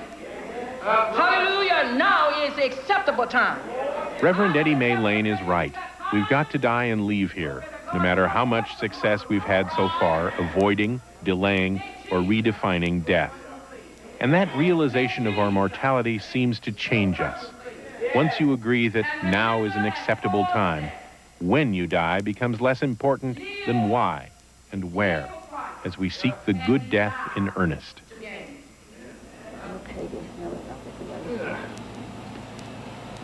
Here is the story of one man who found what he sought. He had cancer, so he knew how he would die and approximately when. Where was his only concern. He and his family had made preparations for that, with a hospice for the dying. His name was Ed Decker. His passing looked like a bad death, but it wasn't, because he discovered that a big part of where is with whom. Catch my breath. A couple of minutes. Where things were a little rough or what? Why, I think of the good things, I think of my son holding trout up in the stream we were fishing and saying, Is this the one you're trying to catch, Dad?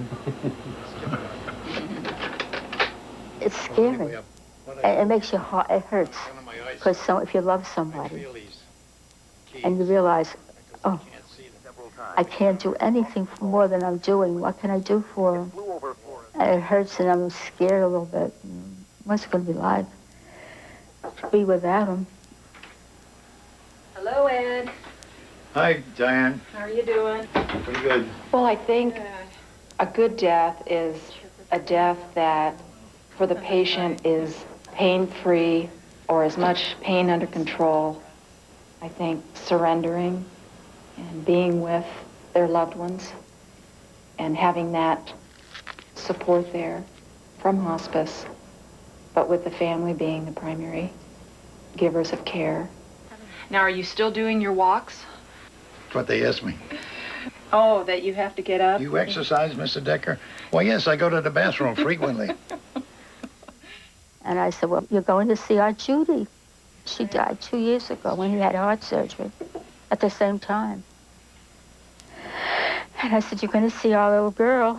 And then I said, you're going to see all the little ladies you wrote poems for all through these 13 years, all these little ladies.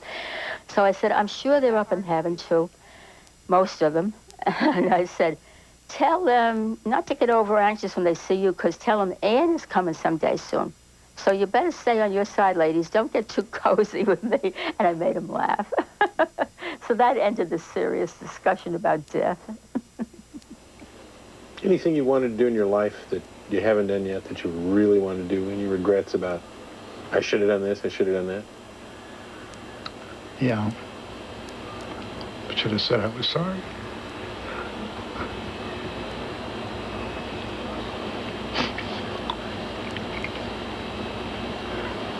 I should have said I was sorry.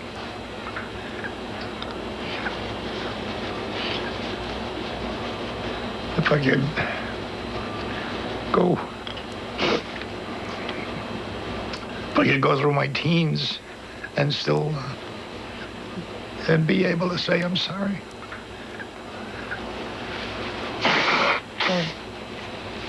But it's impossible. That's the only thing I regret, being a smartass.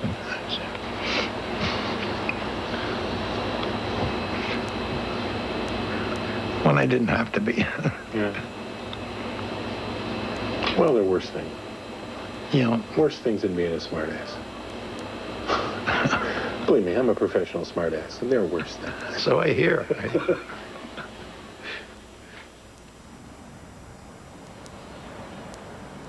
When at last Ed Decker moved from home to hospice, he was ready. You know, do all that kind of stuff. We'll keep a close eye on her. Take you to the Rolling Log Tavern.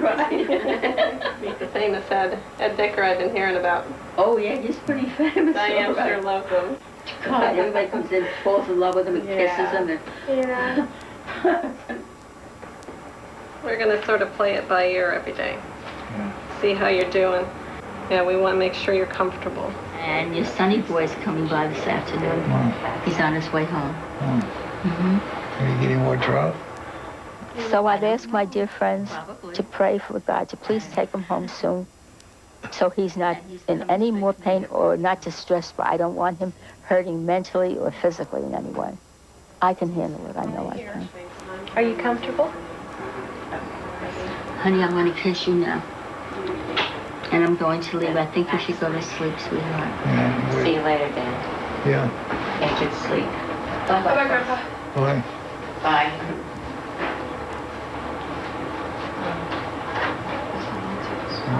Ed Decker died at Evergreen Hospice a few days later. He was cremated, and Ann took his ashes into the mountains and put them in his favorite trout stream. They had been married for 61 years.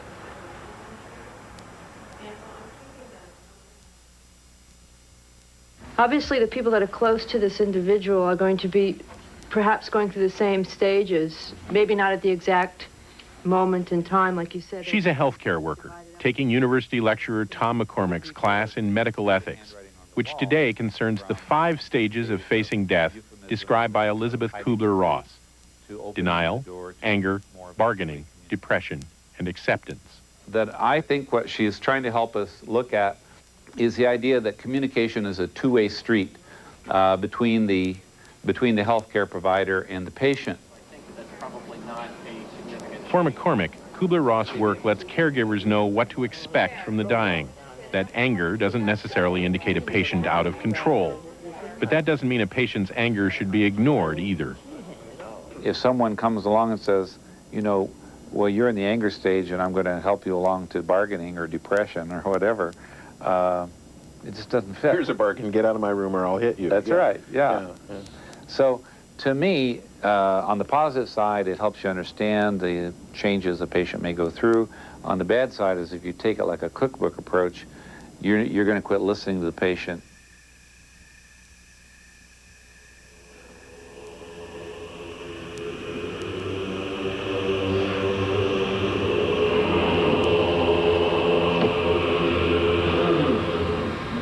Seeing death as an emotional and physical process, a series of events rather than a single moment, didn't originate with Elizabeth Kubler-Ross.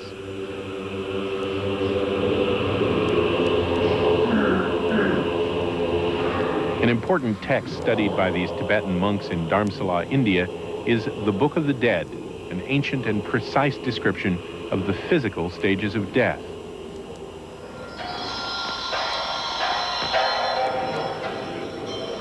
But it is much better to make... His Holiness the Dalai Lama says that such preparation allows us to become masters of our minds, almost as if knowing the process is more important than the process itself.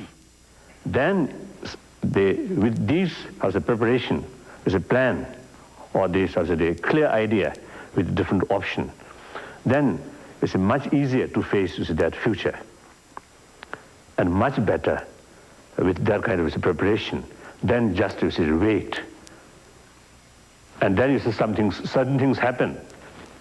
You never, you didn't prepare. So similarly, whether there is after life or after life, a life after death or not, it is better to make this is a kind of preparation. If there is no life after death, then doesn't matter. How's your stomach feel? Good. Fine, doesn't hurt? Doesn't hurt. Not even when it gets pushed on? Well, I don't know. A little bit? Pushed on today yet. Oh. It's 36.5. Okay. Preparation to achieve a good death isn't just for the dying, especially when the factor you're trying to control is where and with whom. Deborah, could you grab a alcohol wipe? This is actually an LA. Coogan Vic, the 7-year-old with leukemia, had professional caregivers all over the place, including a dozen doctors. But it was her family who helped her the most, and she returned the favor. Mom! Kathy, Coogan's mom. I said to her very carefully, you know, Coogan, there are some kids that don't live through the type of leukemia that you have. And it's possible that if you don't have a bone marrow donor that's a match, your odds go down. And she looked at me, and it was just like, with crystal clarity, she said, I am not going to die. And it was a believable statement. I found myself drawing strength from her and her determination.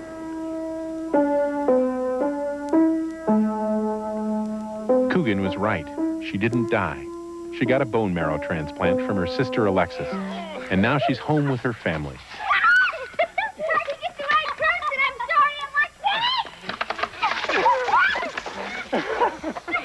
A family that has learned much about itself and about life. I think I let go of trying to hold on to Coogan a lot quicker than Kathy did. Oh, I think you did too. And I felt an enormous amount of strength when I let go, knowing that this was either going to work or it wasn't. I know exactly when it happened for me.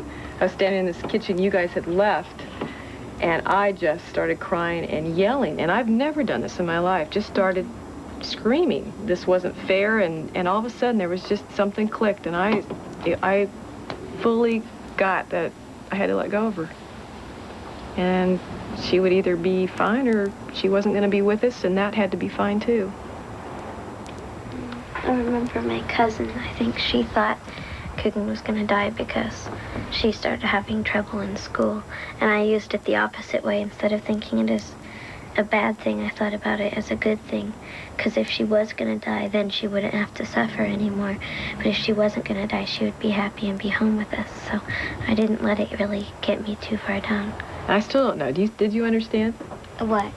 Did you understand that you might not make it, that you might die? Yeah. Yeah? I didn't think about You it at didn't all. think about it? No. When you meet a great kid like Coogan Vic and know what almost happened to her, it's impossible not to think the worst death is the death of a young child. With one exception, at least in my experience. A few years ago, a friend of mine named Larry Sturholm walked into the wrong house at the wrong time. A madman hiding inside stabbed him repeatedly. There's some evidence Larry tried to defend himself, but it was hopeless, and Larry probably knew it. He died a bloody, terrifying death that day. But ultimately, what made it so horrible for me was not how brutal it was, but how meaningless. Larry Sturholm died from sheer bad luck, and for no other reason. As a writer, he'd made a lot of people happy. His life was not wasted. But just as we want our lives to mean something, we want our deaths to mean something too. And Larry's death was pointless, a fact that will be forever attached to his memory for those of us who knew him. That's the lingering curse of some bad deaths. They have a power that can overwhelm the life that came before. However, some good deaths have power too. If we can control why we die, take that rare opportunity to die for a cause or a reason, then all the other questions of our last moment of death, when, where, how, are unimportant, both for the dying and for those who will never forget them.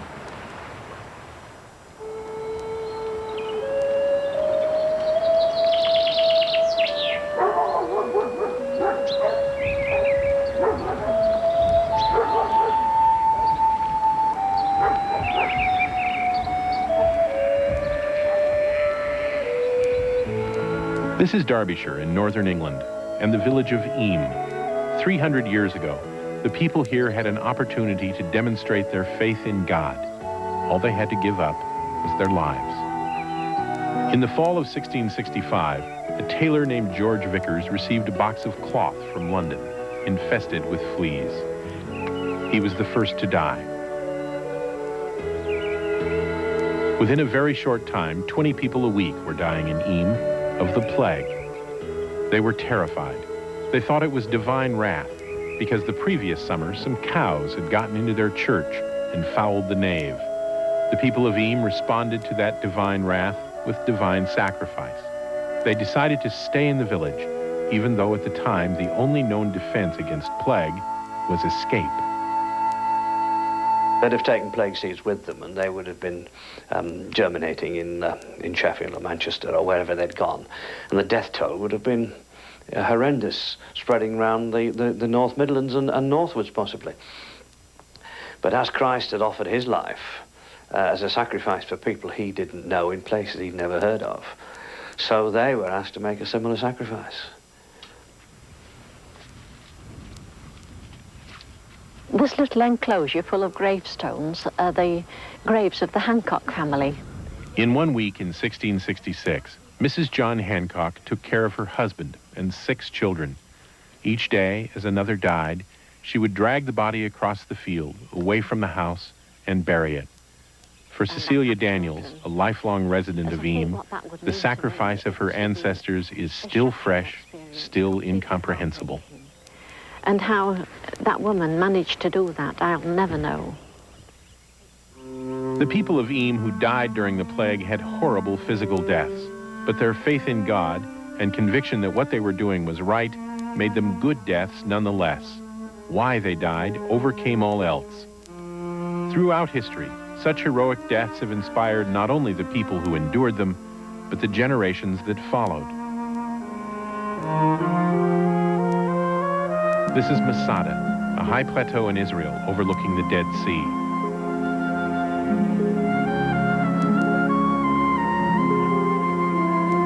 In 70 AD, more than 900 Jewish zealots made their last stand against a Roman army here.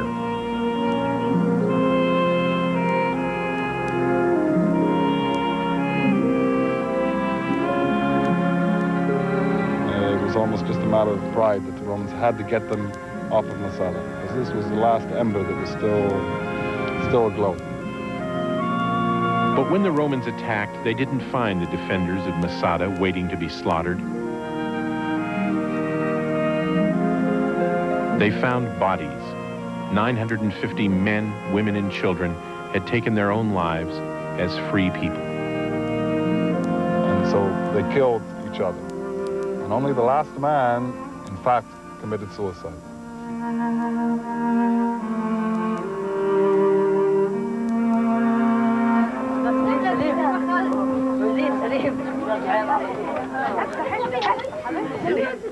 People the world over come here to celebrate and remember those glorious good deaths.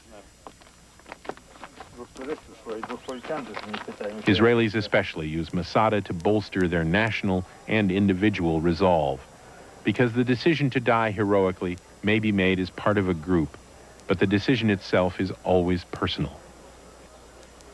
I do fear for my life, but fear for my life, I take precautions. I'm constantly aware of the dangers, but that isn't to say that I'm terrified of death. Jackie McMullen was born Irish Catholic on Falls Road in West Belfast, surrounded by poverty, hatred, and death. I'm only 35, and I know there are about 30 people that I've been close to, neighbours, friends, have been killed at an early age, you know, lost their life before our time. At 13, Jackie joined the Republican movement. At 20, he went to prison and eventually joined a hunger strike by the Republican inmates, a strike to the death. It was then that Jackie McMullen faced the personal decision of whether why he died would be worth the potentially horrible when, where, and how of his death, in his 20s, in a prison cell of starvation. Before I put my name down, I gave it a lot of thought. I searched my mind, and I knew that yes, I could go through with it. That isn't to say that I wasn't afraid, or that it was an easy decision to make. It wasn't.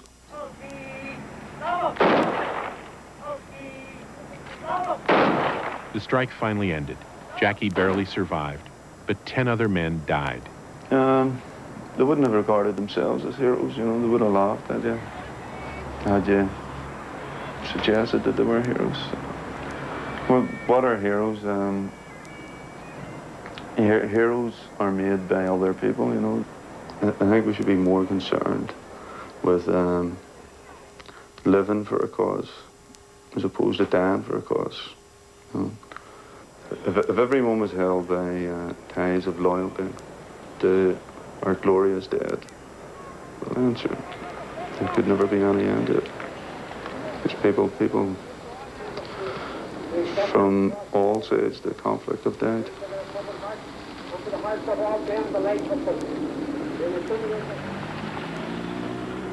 Jackie McMullen was released in 1992.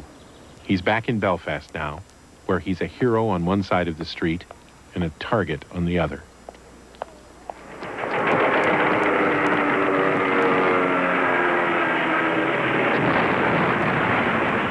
The kamikaze pilots of World War II were likewise heroes in Japan, but dismissed in the Allied countries as the worst possible deaths, pointless suicides. There's a fine line between societally acceptable and unacceptable voluntary deaths, and that line shifts between cultures and within cultures.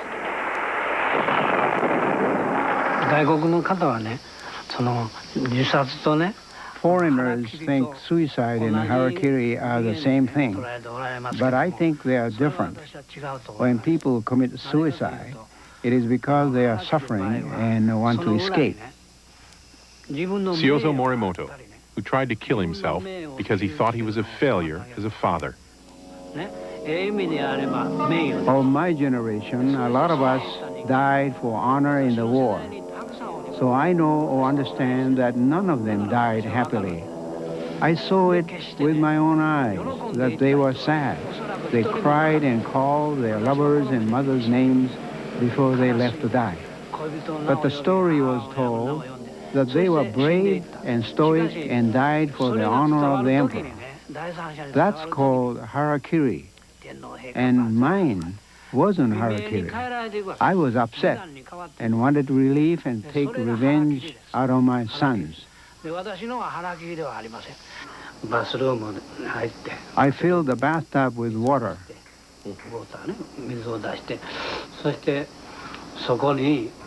Got naked into the tub. And with a razor, I slipped my wrist. But a salesman arrived at his door, got suspicious, and called the police just in time. Siozo Morimoto's classmates died in the war for honor. He almost died in the peace for failure. At the same time, some Japanese are dying for success. For centuries, an heroic death for the honor of the country or family has been revered here. Since the war, the Japanese have worked very hard, charging through Tokyo's Shibuya station each morning like a nation possessed. Such dedication has made Japan a financial miracle and expanded the definition of heroic death to include karoshi, a word that literally means death from overwork. But that's changing. Dying at your desk isn't considered that heroic anymore, in part because it benefits the business, but devastates the family. Japan today may become that rare occasion when what was thought of as a good death becomes a bad death in a single generation. And though it's unlikely Shibuya Station will ever be turned into a Zen temple, the people who pass through here may someday see life in a simpler way. In the year 1360, Zen master Kozan Ichigyu wrote, "Empty-handed I entered this world, barefoot I leave it. My coming, my going, two simple happenings that got entangled." The master then laid down his paintbrush, died. She was suffering excruciating pain. The tumor in her brain was causing... At the same time, karoshi is being reinterpreted as a pointless suicide and therefore a bad death. In America, there is an attempt to reinterpret certain kinds of suicides as good deaths, even heroic. When a patient hits the switch, the saline is cut off. At the same time, pentothal is started. Dr. Jack Kevorkian, the Michigan physician who has openly assisted in the suicides of terminally ill people, is forcing my culture to consider the possibility that individual suicide to end unrelievable pain and suffering is not a bad death, even if only the deceased and not society directly benefit. You realize, of course, the implications of your decision. Yeah, I do. What is the implication of your decision? There's no turning back. It's not a new concept. The ancient Greeks called it a suicide of honor, and Shakespeare's plays are full of suicides that are heroic deaths without benefiting general society. But still, the debate over Kevorkian's work is fierce and will continue for a long time. If there is no other benefit to the discussion, at least we are considering the personal and societal effects of death. I wanted to talk to Dr. Kevorkian for this program, but when he heard the title and subject matter, he declined. Given the way I think he's been manhandled by the media, I can hardly blame him. Personally, I think Jack Kevorkian is a courageous man who helps us all, not just his patients. First, he helps us by making us confront our hypocrisy. More than 70% of the deaths in the United States and Britain are now negotiated. They're timed in some way. That means 7 out of 10 people die before they absolutely have to, medically or biologically. And that is, definitionally, suicide or homicide. We usually accept these pull-the-plug decisions, and we should. Kevorkian's just asking, what's the difference? And the second way I think he helps us is by making us consider our relationship to death itself. What's important to us, and what isn't. Such contemplation may be painful, but if Coogan Vic's family is any indication, it can also be rewarding.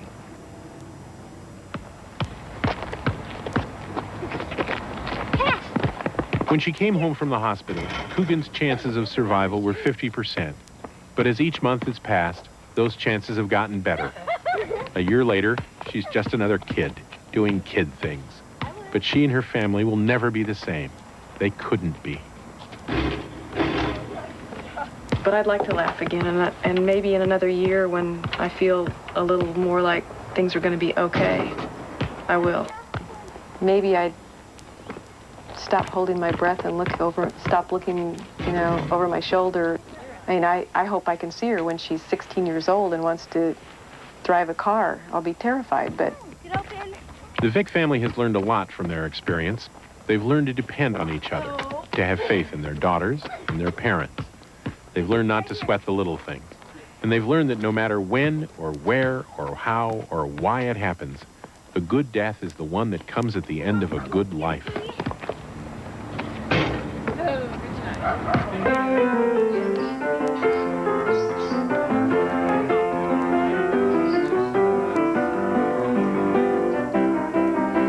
This morning, If the good death is life lived with spirit until the last moment, then here at Sacred Heart Hospice in Sydney, Australia, it happens every Friday afternoon. Weekly singing, dancing, drinking, living.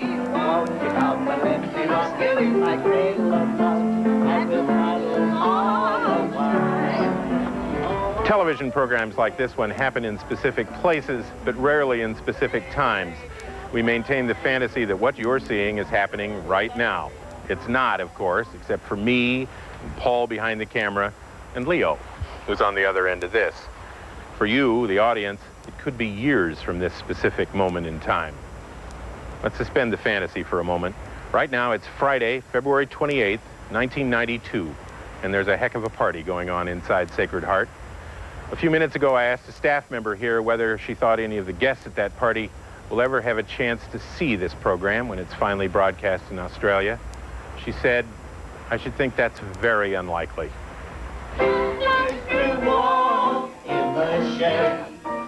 So at your moment in time, these people are dead and gone and have been replaced by others and others after them. A long list of names going back more than 100 years, and the only thing all those people had in common was that they all sought the good death here at Sacred Heart. if I had my life to live over, I'd still fall in love with you.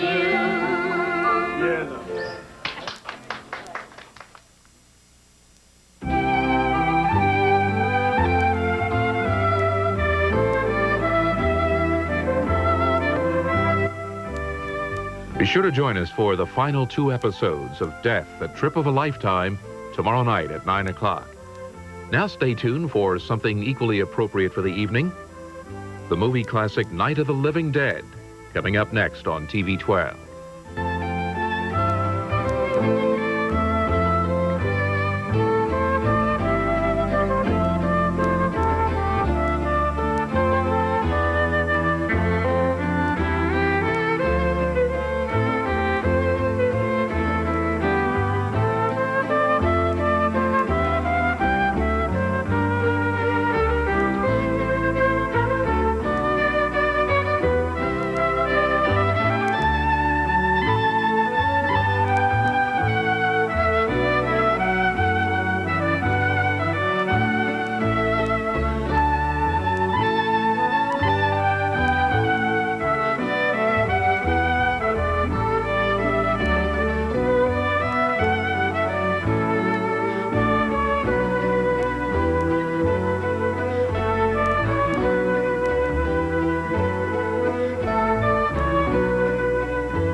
Funding for this program was provided by the Corporation for Public Broadcasting and by annual financial support from viewers like you.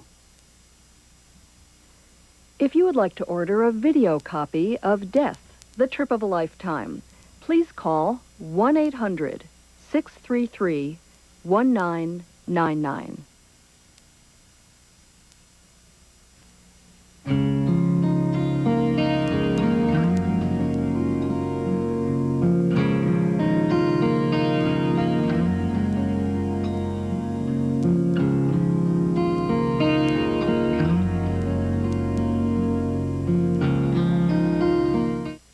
Funding for this program is provided by the Corporation for Public Broadcasting and by annual financial support from viewers like you.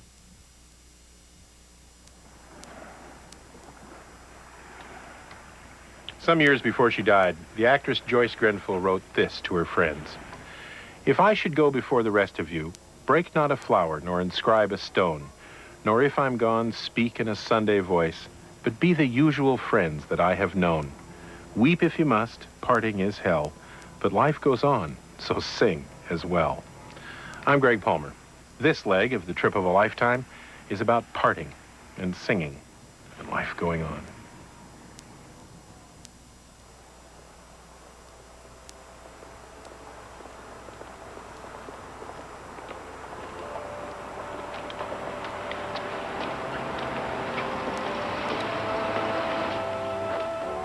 Hi, if you would please sign in. Thank you. Please be seated. Thank you. Please be seated. Thank you, sir.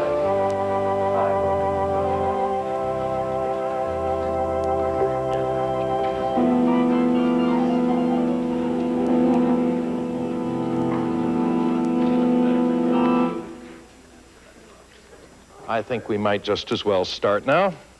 Thank you for coming on this lovely day. I know it must have been difficult for many of you to take time away from your football games and your yard work to be here with us to say goodbye to our friend, our co-worker, our brother, Greg Palmer. Perhaps like me, there are some of you who didn't know the deceased personally. I myself never had the pleasure of meeting him, but I'm sure that you agree with me that those who did know him seem to miss him now. The rest of us share in their loss. And speaking of loss, if I might read from The Prophet by the immortal Khalil Gibran, Greg's favorite poet and philosopher. Staging my own funeral seemed like a good idea, although there are some people who found the concept a little creepy. Together. They say he was good to his family, too, some of whom are with us tonight. I do have an historic precedent for this. Holding a trial-run funeral used to be very popular. Of course, the plague of 1348 had a lot to do with that.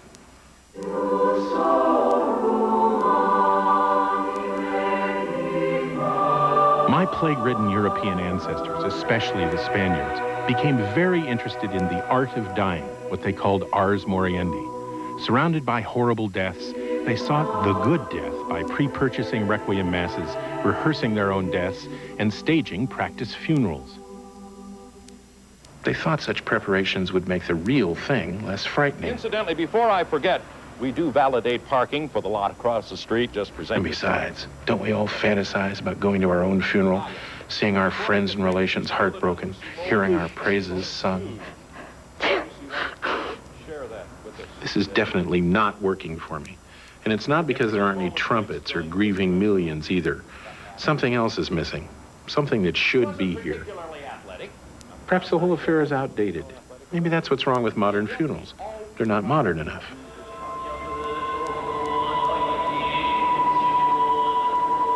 At a funeral parlor in Osaka, Japan, you can now get an up-to-the-minute, high-tech funeral. Laser, light, and fog effects that show the bereaved what the deceased is about to experience.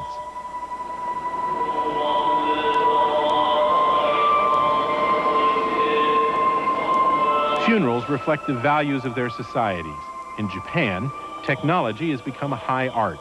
In America, we've made an art out of convenience. In some places, that's reflected in our funerals. Here at the Junior Funeral Home in Pensacola, Florida, there's a special drive-through window that lets you view the deceased without ever leaving your car. When we first opened, it was a situation you had a couple of funeral homes here that were pretty prominent, and most people go to a funeral home for a funeral, chapel funeral, or a wake. And then other than that, they do not come. If you're not having many funerals, you do not have that many people coming by. So we thought we'd put in the drive-through window in order to have people coming for a third reason, and that's to see one. So it has basically become a tourist attraction. A lot of people will come by and say, well, we saw it on Hollywood Squares, and we'd like to see it. So Hollywood Squares? Yeah, it was a question on Hollywood Squares. Is there a funeral home in Pensacola that has a drive-through window? And they said an answer no, but it was true, so they do come by to see it. So in fact, it was almost strictly promotional at the beginning. Strictly. Even if a drive-through window seems crass and horribly American, at least Willie Jr. is honest about his motives. But the question remains, what do funeral rites have to have? So they work for the mourners, and they work for the mournee, too. Does anyone have anything they'd like to say about their friend, Greg? Anyone? I didn't even know the guy. Nobody. Well, I guess we can wrap this up then. So thank you for coming, and good night. Human beings are still animals, and like all animals, the only thing we really have to do when one of our species dies is get rid of the body. That sounds simple, and in some places, it seems to be. In the morning, the crime lab technicians come in, and I'm going to show you the autopsy suite now. This is where I spent my entire day, and I was retrieving tiny fragments of a fragmented lead projectile. Dr. Joy Carter is on the cutting edge of getting rid of the body, literally. She's the chief medical examiner of Washington, D.C. And this is the crematorium. This is the crematorium. And because of the law of Washington, unclaimed bodies, unidentified bodies that are held over 30 days by law are to be cremated. We hold the bodies way over 30 days, sometimes for a couple of years if we're not sure if there's a family in the area. Joy Carter follows government regulations, but she does even more than is required because of her compassion for the people who come to her, the dead and their families. She can't give them much, but she tries to provide a last moment of dignity. You often wonder as you're examining perhaps a homeless person or perhaps a very elderly person that died all alone and their body's still here. Somebody somewhere knows something about the person. They might have a family somewhere.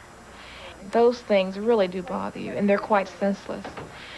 So those individuals, at least here, I think they're getting the last respects that we as strangers can give them. What we have today is a middle-aged, slightly more than middle-aged, slightly obese male deceased who we understand the cause of death was a hepatic liver condition complicated by alcoholism. All right, so at this point, let's uncover the deceased. The more I watch people getting rid of the body, the more obvious it becomes that the process is never simple. And I would suggest let's get some water that we can use. The way we do it has acquired profound meaning for both individuals and their societies. How it is done reflects our feelings about ourselves, each other, and death. One of the interesting ways Americans get rid of the body is to first make it look a little less like a body. It's called embalming. And though a lot of people around the world think it's a bizarre practice, 6 out of 10 Americans go into the fire or the ground embalmed. How come other cultures look at American embalming or Western embalming and say, that's weird? Because embalming is simply a step towards the viewing process. That is, having the body out on display for someone to come up and physically have a one-on-one relationship with, look at. Why is viewing important here?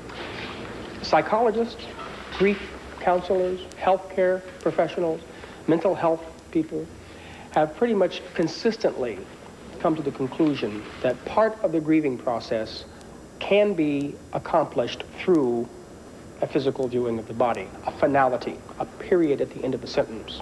This dehydration on this side of the face is going to be the viewing side. That is, the family and the friends are going to be seeing this side of the face. So that's something that post-embalming we're going to have to pay attention to make sure that we can minimize that as much as possible. Okay, Ron, if you'd like to do that for us. Yes, I do think this person is a human being. He had some beliefs. He had some belief systems. He had a culture. You know, he spoke. You know, he communicated. He exists. And he is a human being. We're now ready to decide what vessels we're going to use to inject and drain the body fluids from this gentleman. So, at this point, I'm going to suggest for today's purposes that we use the right common carotid and the accompanying vein that follows the right common carotid, which is the The right jugular vein, exactly. As much of the whole blood we can remove from this deceased prior to adding our preserving solution, the less discoloration problems we're going to have. And we just help stimulate it somewhat with these forceps. You can see how thick, how actually coagulated the blood is. Okay, and I would suggest doing some massaging in the legs, trying to bring some of that blood towards the heart. When we finish with someone and we've dressed them and casketed them and they look like they're sleeping, and we know that when their family comes in that they're gonna not be shocked at seeing that person, it's a wonderful feeling.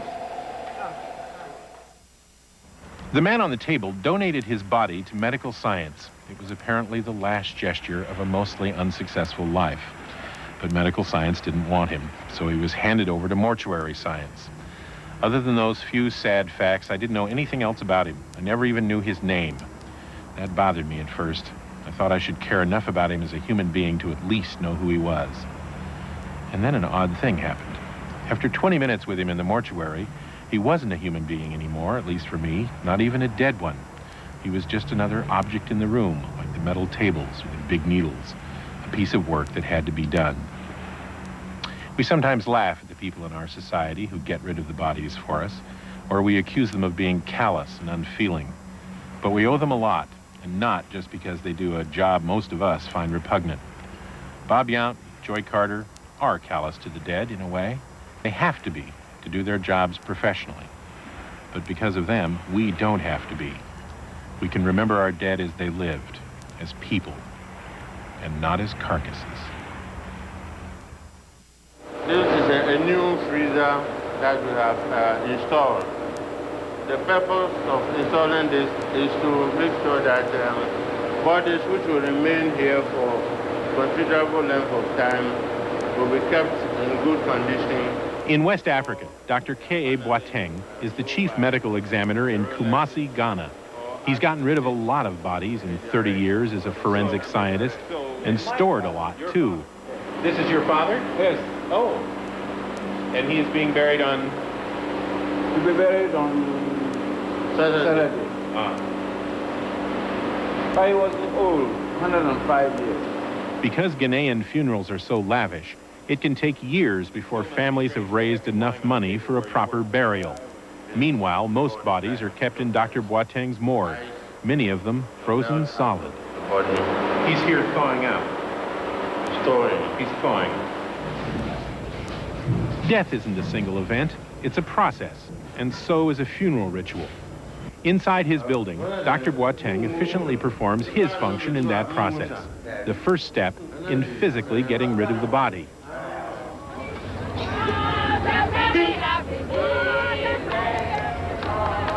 But all day long, just outside Dr. Boateng's back door, the community is beginning the emotional part of the process. They wait here as the bodies are delivered for that day's funerals.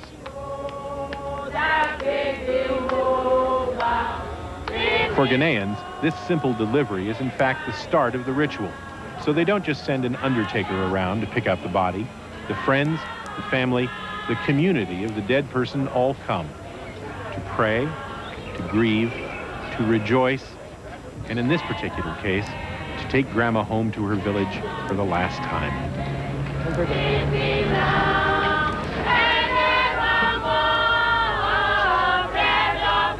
Community involvement seems to be very important in the entire funeral process. We don't just get rid of the body, we care a lot who does it.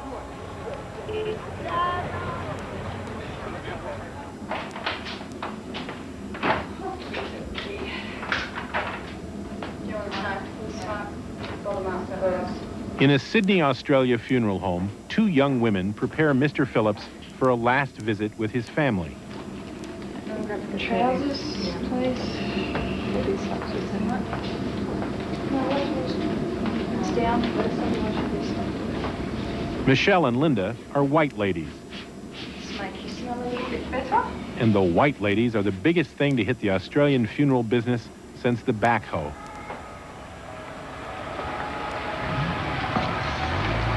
It's a funeral home operated entirely by women, but certainly not entirely for women. A caring alternative.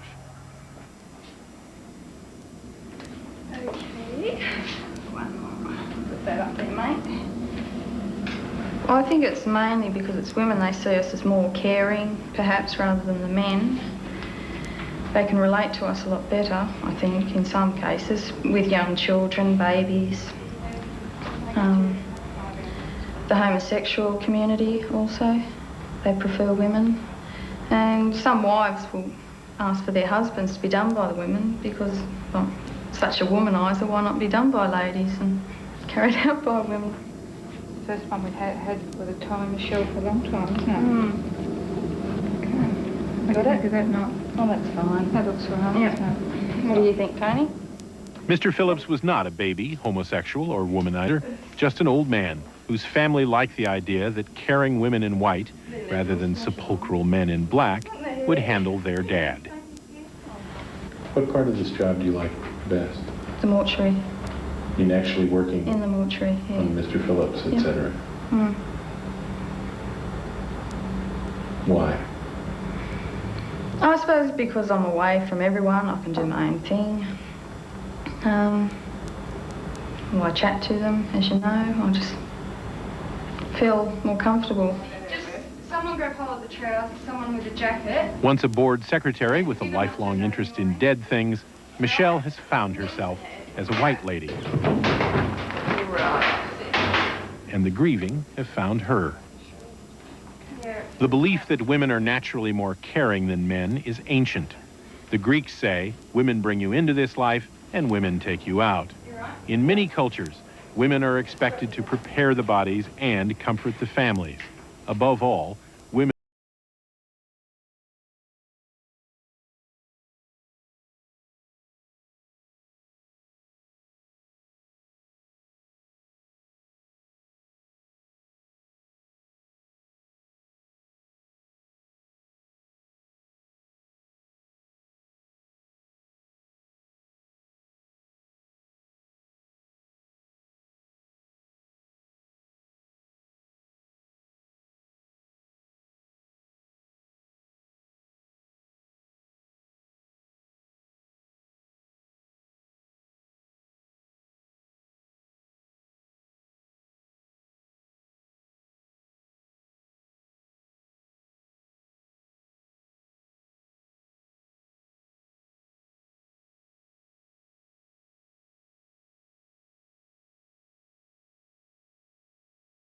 Photographer David Robinson tells me he's never seen a cemetery statue of an equally grieving, barefoot, naked, beautiful young man. Statues of men in cemeteries are almost always portraits of the deceased, usually prosperous businessmen gazing serenely into the future. And the few real women who make it onto cemetery pedestals are almost always mothers surrounded by their adoring marble children. The barefoot virgins do not weep for them. The virgins are exclusively lying on the feet of the prosperous businessmen. And some people can't understand why the white ladies are a hit. I know what it's like to lose someone. And then I put myself in that situation that I was once in myself. And then you can communicate with people. But unless you do that, it's just a business sitting... Bill Groves is a funeral director not far from the white ladies. Bill's family business reflects an equally compassionate tradition, that of the community itself getting rid of the body. Yes, I'll certainly get in touch with him. Right. Thanks a lot, Nancy. Bye. Bill's clients are often his neighbors, who come to him as a friend who knows what to do, not an undertaker peddling coffins. And Bill's place of business reflects that sense of community. The Groves live where they work. You know, when I die, they've only got to just wheel me down the hall and straight in next door. We seek compassion from those in the community who get rid of the bodies, whether they're strangers with a caring tradition, like the white ladies, or friends with a caring imperative, like the Groves family. Through such involvement, the community supports the grieving, rather than leaving them to face their loss alone. The funeral itself is a very important social ritual. Socially, it's the knot on the bow of life. Julian Litton believes community involvement in funerals has a lasting benefit for the community, too, not just the grieving. Litton is an expert on English funerals. and a collector of funereal art and artifacts. William Blake. There's another one to bring down for you as well. That's amazing. These are the little models to show the type of thing that you could have, complete with the lining as well. Like death masks, coffin samples, and funeral prints and photos. There's another royal funeral. Who's that? It's the Duke of York, whoever he was. He says that getting rid of the body has always brought the English together. The English funeral, especially in a large village or a small town, is a great catalyst. It has been for very many centuries in England, and that maintains itself today. In exactly the same way that people remember affectionately the camaraderie that existed during the last war, when, even though your house was bombed, the person next door but one would make you a cup of hot soup and then pat you on the back with a there, there, dear. So it is in English society today with the funeral.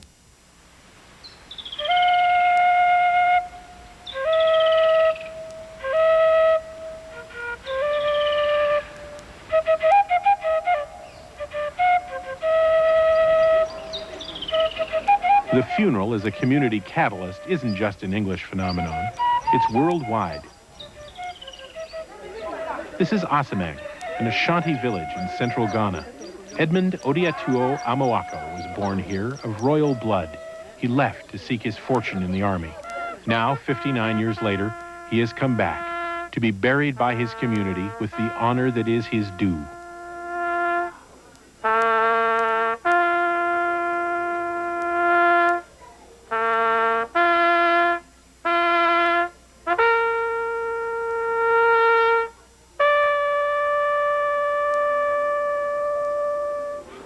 He was a great soldier. He fought many minor battles. He was a respected person in society because he was very influential. Traditionally, the Ashanti don't have undertakers. As the community celebrates the life of Warrant Officer Amoako, so the community buries him.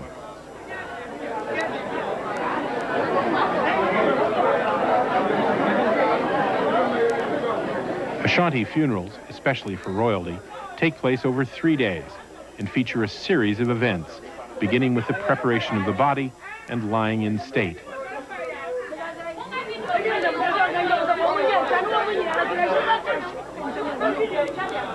The Ashantis spend a lot of time and money on funerals. It seems ostentatious, and I guess it is. But funereal ostentation is an obvious, measurable way Ghanaians can show their involvement in the ritual. Fred and his family chose to spend their money on the ritual itself. But the most famous funeral money spent in Ghana goes into the ground.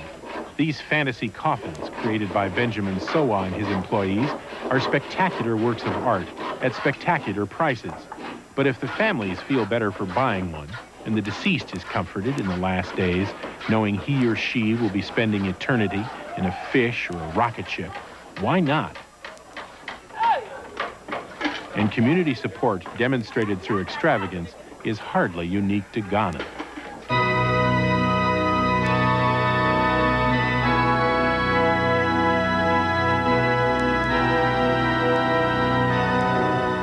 And from there we go to the finest wood casket made. This is a African ribbon-grained mahogany casket with a solid bronze full glass inner casket or sealer. Frankie Campbell's in New York City is probably the most famous funeral parlor in America. They got rid of Rudolph Valentino's body here in 1926 and a lot of other big-name bodies since. You don't come to Campbell's for a pine box with plastic handles. You could be in this room and you could select the least expensive casket and the funeral bill could be around $4,000 with all expenses. Or you could be in this room and use our most expensive casket, and you could have a funeral bill at $89,000. And that 89 grand doesn't include the cost of the plot or the monument. Funereal ostentation is easily criticized, but like all aspects of community involvement, it serves a purpose. A death creates a hole in the fabric of society. To repair that hole, to show that life and society continue even in the face of death, The community must reassert its presence and indestructibility, irrespective of the cost.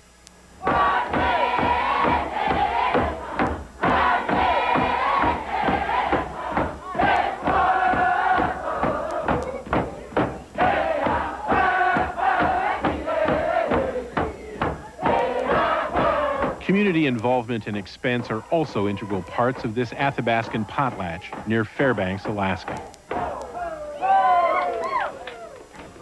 Neil Charlie and his family are hosting a community farewell for Neil's son, who drowned 2 years ago. This last event of the Athabascan funeral ritual might seem odd to outsiders because these people believe the deceased should not be mentioned, so his potentially dangerous spirit won't come back to the village.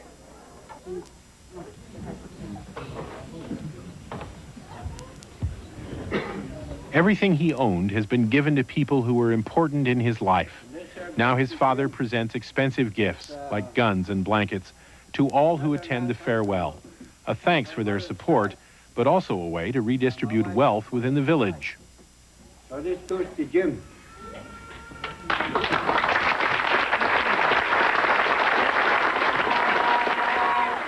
There's another practical purpose to the Athabascan ritual besides redistribution of wealth. Other cultures struggle with what constitutes a proper grieving period because their traditions don't tell them. But here, there is one last song that tells the tale of the son's life. As he sings, Neil hits sticks together, hitting them away from himself to push his son's spirit back into the ground.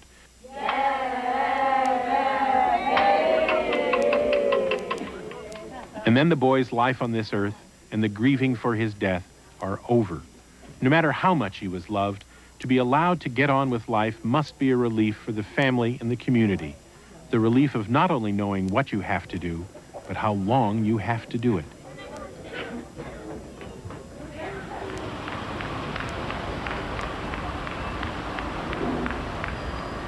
The Chinese have known what to do, and for how long, for centuries. Modern efficiency hasn't changed that. A recent development in Taiwan is the united funeral. One priest, one service, but up to 10 bodies and attending families, performing their ritual tasks together.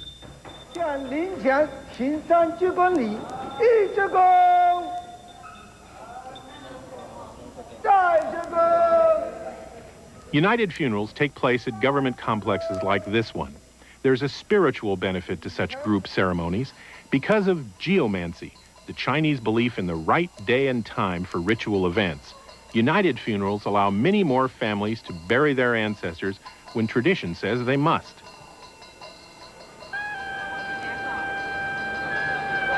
After the group ritual, the cremations are individual events that occur at the compound's ovens. To save space and money, 9 out of 10 Taiwanese are cremated now. These ovens are working all the time. The grieving families have precise tasks during and after a cremation.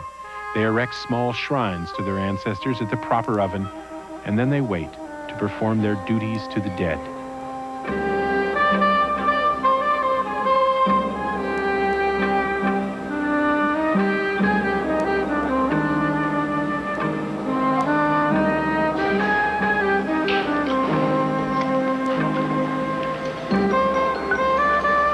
For those ancestors not cremated, an important part of the Chinese funeral ritual is the eventual exhumation and reburial of the body.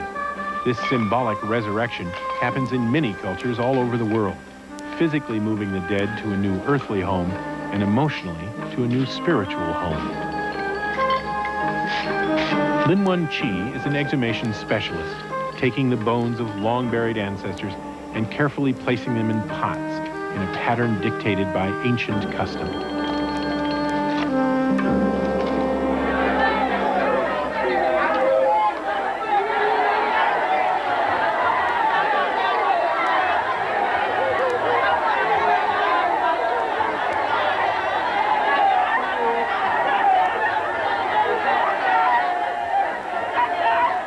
Warrant Officer Amawako's wake. Here, too, ancient customs provide mourners with a social context for their grief. Edmund Amawako's family is here, his mother and widow, and their sons. And they know exactly what to do because their traditions tell them what to do.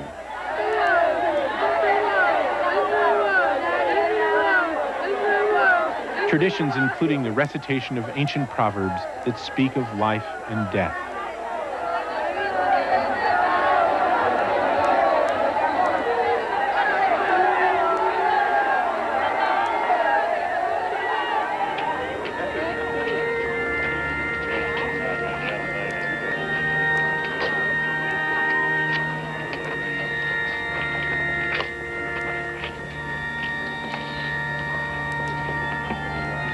"37-year-old Australian Shane Richardson was a trucker who always wanted to drive a big Kenworth. It never happened in life, but now, in death, it will." I have every confidence this man who was faced with that great problem that we all will have one day of his death, and he faced it bravely. He was an outgoing man. He was quick to befriend a total stranger. He was also quick to help someone, especially if he saw a truck broken down or a mate fixing a truck or anyone fixing a truck. He would go in and help. Under the direction of Bill Groves, Shane Richardson will go to his final truck stop in the big Kenny he wanted, with his mates following behind in their own trucks. By making his funeral procession a convoy, his mourners have something to do, something familiar to them that still honors their comrade. And the whole event tells the story of Shane Richardson's life in a symbolic way. He was a trucker. In most death rituals, the community is somehow involved and has things to do. Those tasks vary greatly among cultures and rituals, but there are some that always seem to happen. One of them is telling the tale of the life that's over, whether that's a simple eulogy or a great deal more.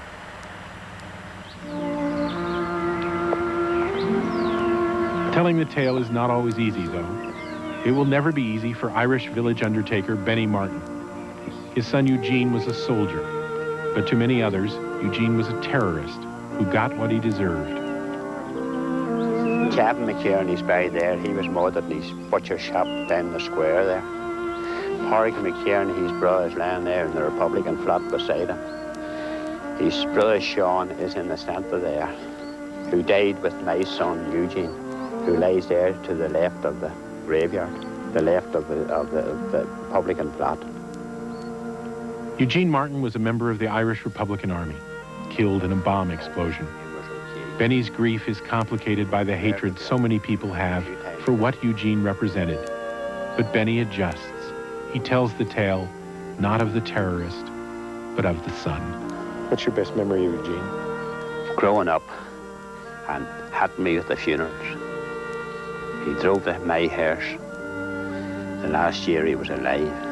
He loved doing coffins. He loved coming out, doing funerals. He had a great way with people, and he was very understanding of old people. Benny gets strength and courage from Eugene's memory, and in return, he mourns for his son as if Eugene died last week and not, in fact, 18 years ago. Because much of the world thinks Eugene Martin doesn't deserve any grief, Benny will grieve alone forever, even if it means a life of constant sorrow. It's the only sacrifice he has left to make for his son. Sometime every day, I think of it. For he was a man among boys. He was a wonderful fellow.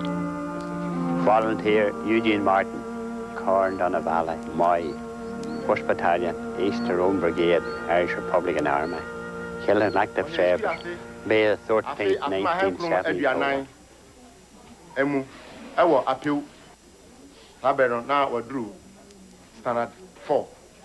In Asamang, Ghana, as an Ashanti elder recites the tale of the life, Edmund Amoako begins his last day above ground.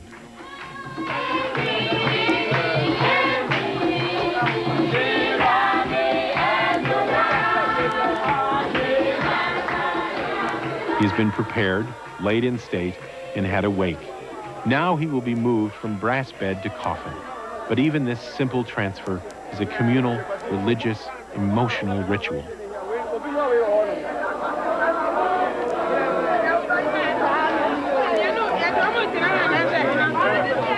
At the same time, people are gathering from all over the Ashanti Kingdom for the funeral celebration.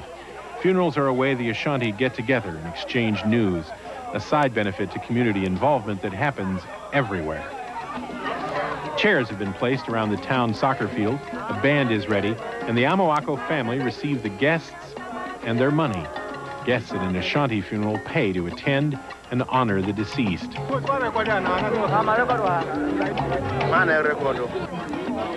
Then there is singing, dancing, the presentation of gifts, and there is joy. Successful funerals must provide an opportunity for both sorrow at the death and joy at the life that preceded it.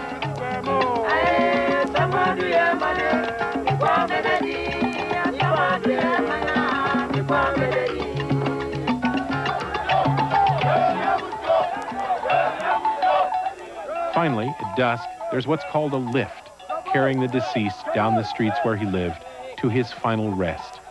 For the family and friends of Edmund Amawako, it is an emotional journey full of anger at death itself.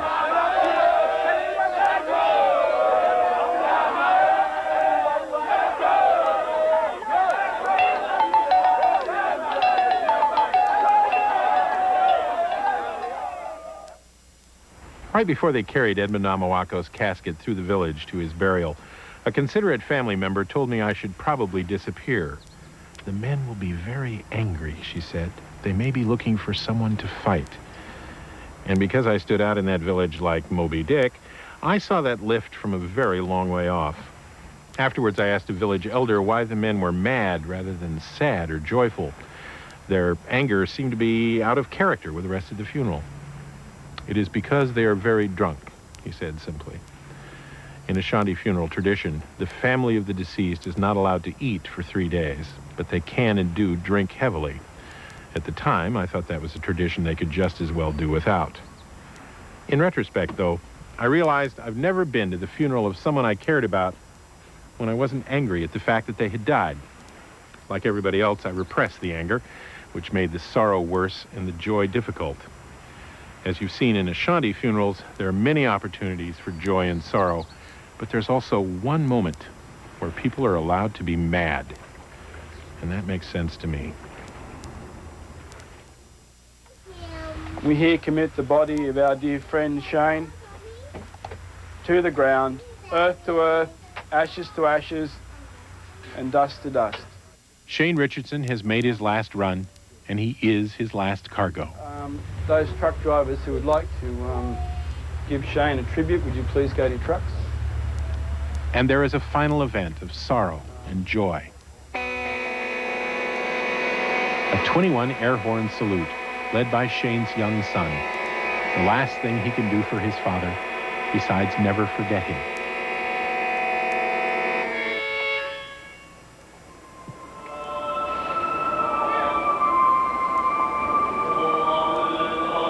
Kenworth trucks, bone pots, embalming, exhumation. Out of context and devoid of meaning, different cultures' funeral rituals can seem strange or even silly. For instance, at that high-tech funeral in Osaka, the laser finish represents a tradition of carrying the deceased through the streets that's been a part of Japanese funerals for centuries.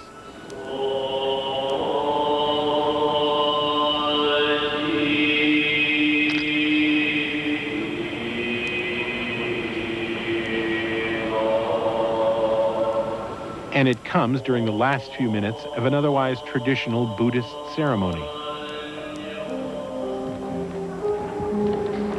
A ceremony in which the community of mourners have ancient and precise duties, and the tale of the life is told.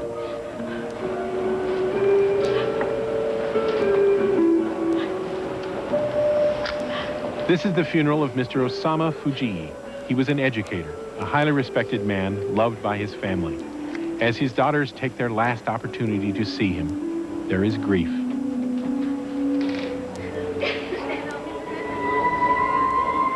And as the body starts into the tunnel towards that eternal laser light that initially seemed so bizarre, there is joy.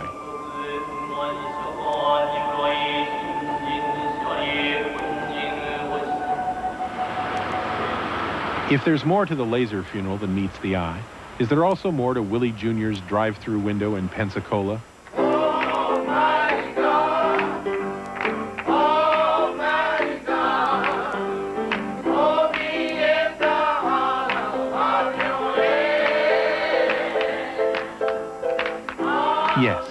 much more. The woman in the window was Marguerite Jackson McLean. This is her funeral, and I've never seen a more communal, sorrowful, joyful event. Thank you for permitting this sister to stay with us as long as you did. Take care of her family she left behind. Thank you, our Father, that she made preparation for another home. But we're so glad and we're so thankful that we have another home. For one day, these old bodies must go back to the mother dust.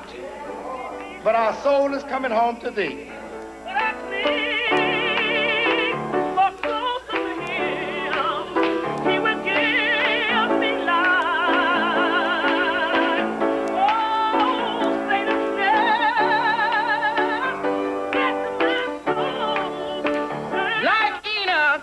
She walked with God, and she was not. Hallelujah, that last night, she walked with God. I can imagine in my own mind. God said, come on, Marguerite. Come on, go home with me. Come on, Marguerite. Go home with me tonight. Tired of you suffering. Tired of you having pain. Tired of you being misunderstood. Come on, go home with me. I'm like you, I hate to give her up. Amen. We just hate to give her up. Amen. Hallelujah, but we got to give her up. Amen. All we can do now is make preparations to meet her, because we have to give her up.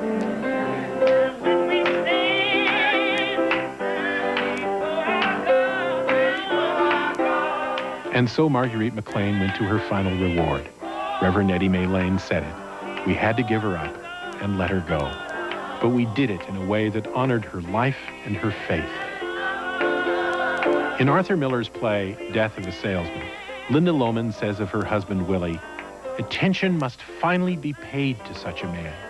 He is not to be allowed to fall into his grave like an old dog. Attention must be paid. And that's what we do. We pay attention by remembering the nameless, by seeing the body one last time, not quite dead. By telling the tale of the life and keeping the memory alive. By involving the community and giving them tasks to perform.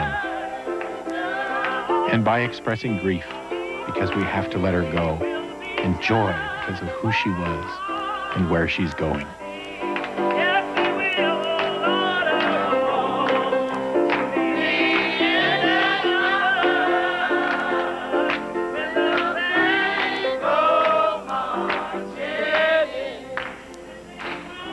We pay attention to our dead in many ways, even when they're strangers. It's one of the nicest things about human beings, and it's what was wrong with my funeral. The only one paying any attention was me.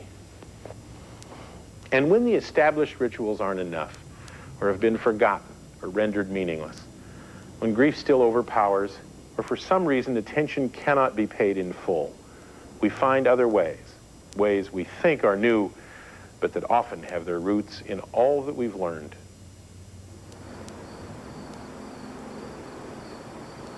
Hi, I'm Rita. I lost my husband in June of '89 after a 4.5-year battle with cancer.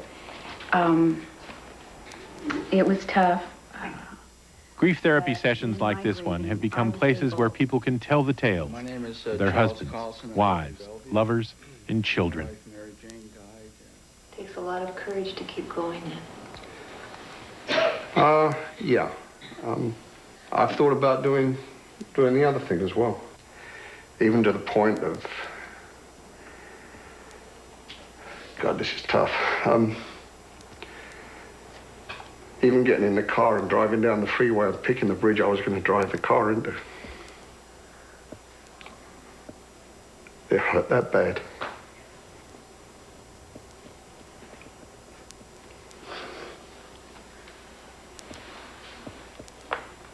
Together, these people find a way to cope with their grief and a chance for crying and laughing. This last weekend, I cleaned out my garage. And when I started cleaning out the clothes, I found packages of clothes of, like underwear and stuff that he had bought and he'd never worn. And so I took it back to the store. Oh. And I got myself a pair of shoes. You know, I mean, this is great stuff. More than anything else, therapy groups offer a chance to be with people who know what you're going through. Love to you guys. Some people prefer to cope with grief and loss alone. This is the story of someone like that. But more than anything else, this is a love story.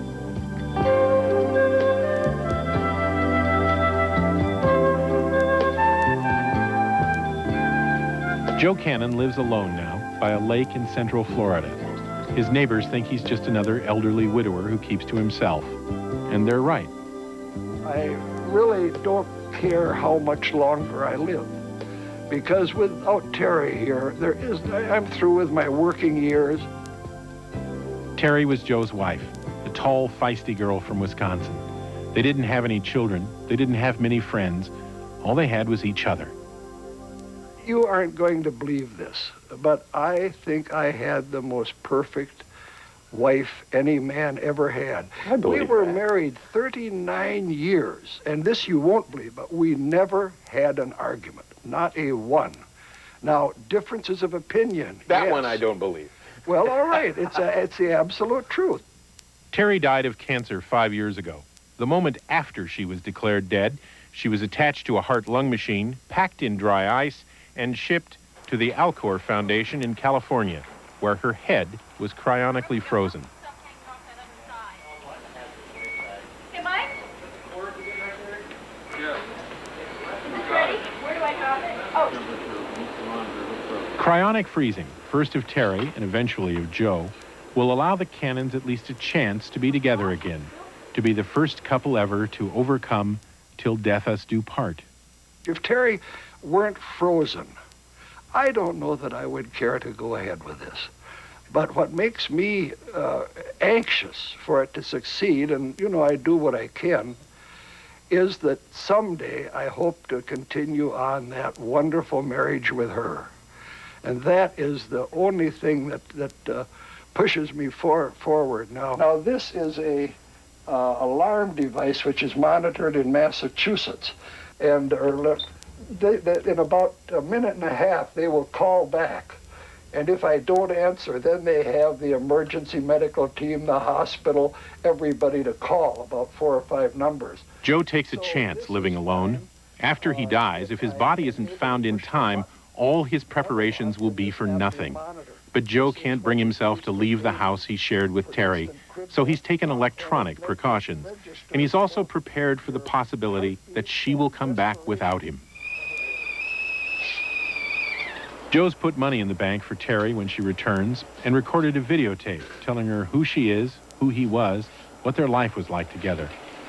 He's done one more thing to keep her spirit alive within him. When Terry's cremated remains came back from California, Joe put the dust into capsules. And then after I had that done, why, I started imbibing one with each meal.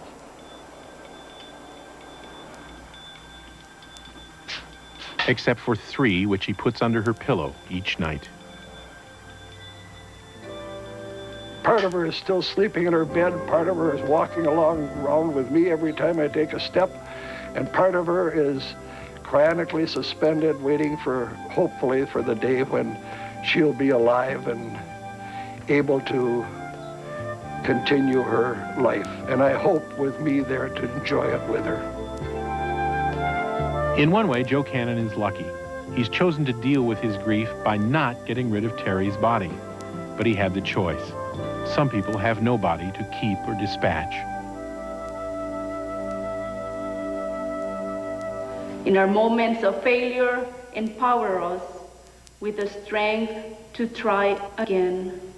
In Linthicum, Maryland, a minister speaks of hope in the face of death. Victory, we read, the Lord will swallow up death forever.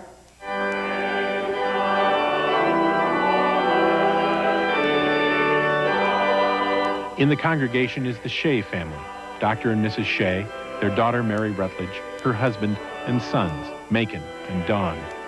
They know something about hope because of the family member who is not here, Donald Shea, Jr.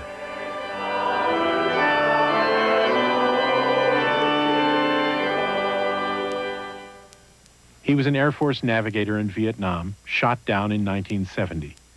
No trace of Donald Shea has ever been found. He was a good son, an amiable young man who did well and didn't give us any problems. He had had a sense of humor, was good looking, and a lot of friends. I really, you know, if I keep talking, it would sound like he was a perfect person. He wasn't, but he was certainly a good son, and we miss him. Sarah Shea has waited a long time for her son to come back, one way or another. Waited in vain. Her calmness when she talks about him is deceiving.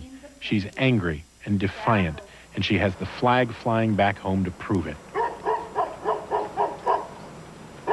According to the rules of treating the flag, flying it, you know, that's what you're supposed to follow. You're not supposed to leave it up unless there's a light shining on it. I'm not going to take it down until they come up with some kind of information on my son. It's going to fly day and night, and I dare anybody to say anything to me about it. There it stays. It's my flag, my country.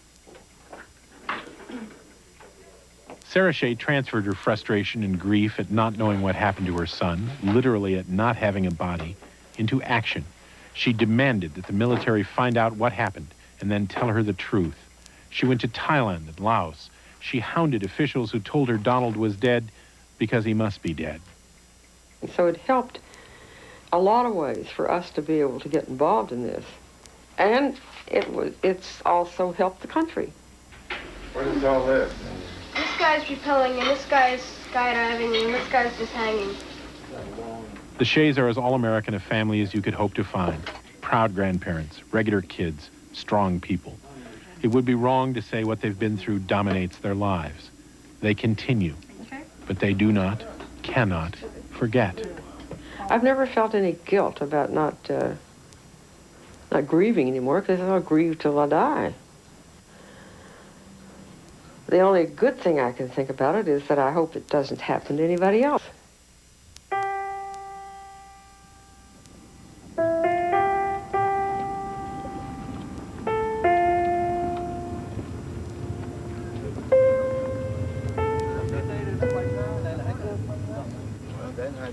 At the Vietnam Memorial in Washington, D.C., the community comes to pay attention to the dead and the missing. The wall is unique, a war memorial that does what funeral rituals should do, all by itself. Through a simple chronological listing of the names, it tells the tale. It gives mourners something to do, to come here, to see and touch and be together. And the wall provides an opportunity, place, for sorrow and joy.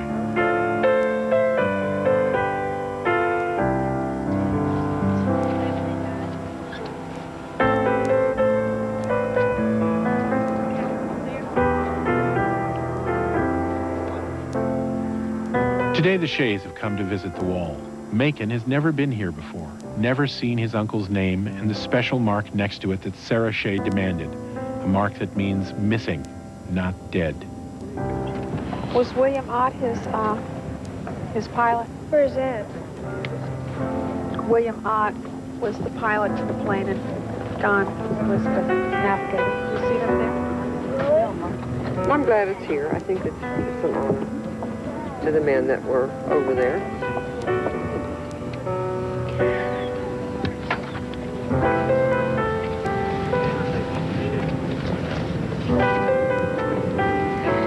What happened? Macon Rutledge was born years after his uncle disappeared. He never knew him. But on this day, in this place, an invisible hand touched his heart. For the Shays, it was another moment of healing, another step forward for the living. Donald Shea Jr. is not dead. He lives on through these people and the attention they will always give him.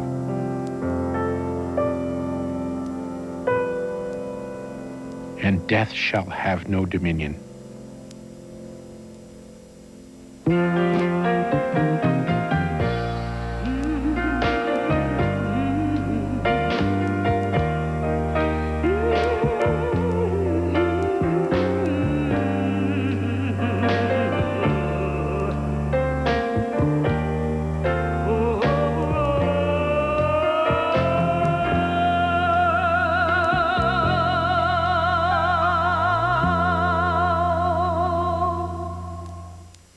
Hi, I'm Patrick Stoner. We shouldn't forget that you're watching a television station that by all rights shouldn't exist, because the only reason it does is that people like you care enough to provide us the funds through your own will, no force whatsoever, that makes all this programming possible. There's only one thing we don't take quite as much time as we always ought to, and that's to say this: thank you.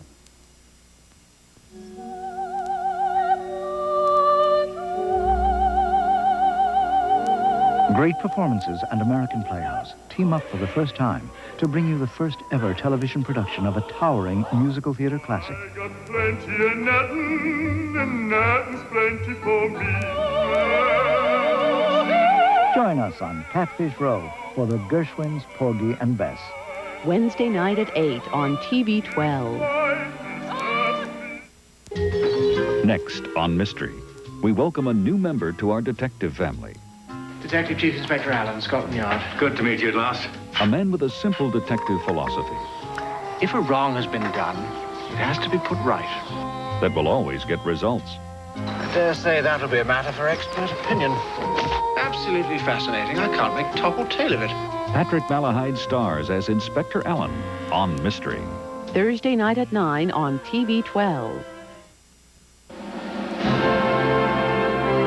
It's the 10th annual Mid-Atlantic Emmy Awards, and TV 12 is bringing it to you live. Be sure to tune in Saturday night at 8.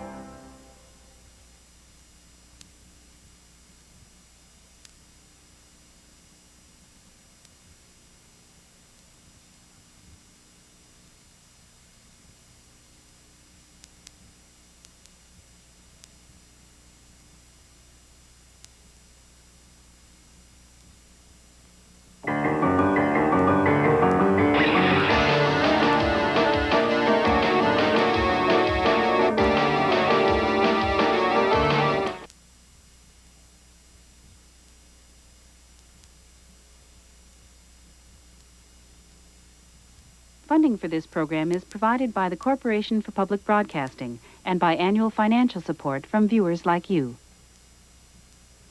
Long before we know we're going to die, we're trained to hope for something better afterwards. Now I lay me down to sleep. I pray the Lord my soul to keep. And if I die before I wake, I pray the Lord my soul to take.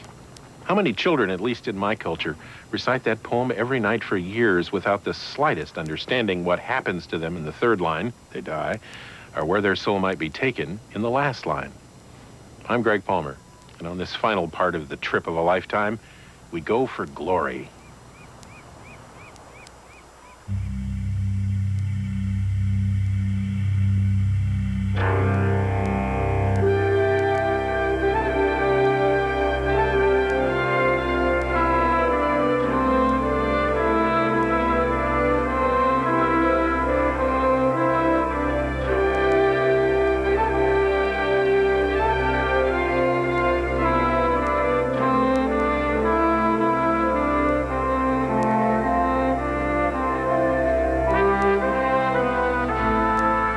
We don't want to die. So we spend most of our lives trying to reduce death's power over us. We search for any way we can to control the uncontrollable. But death is inevitable. We know that every living creature must eventually do one thing. Buy when death sells. Buy when death sells. The song and singers are Ghanaian. The message is universal. Whatever may happen, death comes to us all. No one is spared his dread call.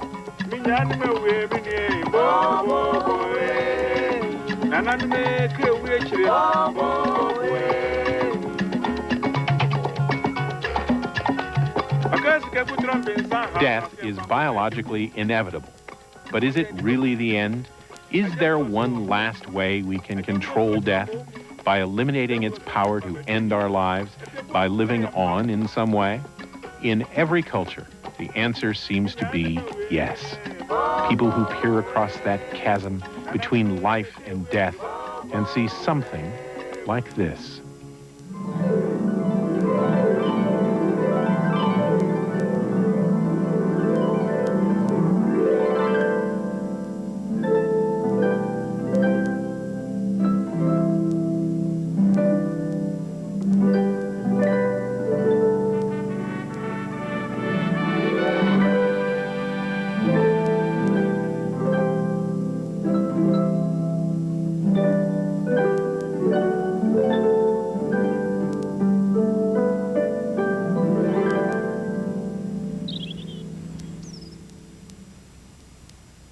This is Patricio Church, high in the Black Mountains of Wales. 20 years ago, I found it quite by accident, just driving around. There's something about the place that moved me then and continues to affect me. I suppose it's because I think human beings are relatively insignificant creatures in the vastness of the universe, and this is a relatively insignificant church. And yet it has dignity, grace, a sense of history, and a simple grandeur, all things human beings should have as well.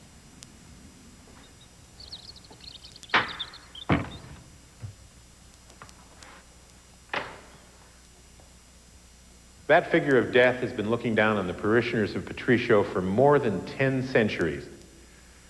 For the generations of people who've been filling this room for all that time, faith, the belief that he is not the end of everything, but the beginning of something better, must have been very strong. And I envy them their belief, because surely people who have a heaven in their hearts are less alone, less afraid throughout their lives than those of us for whom that particular leap of faith is impossible.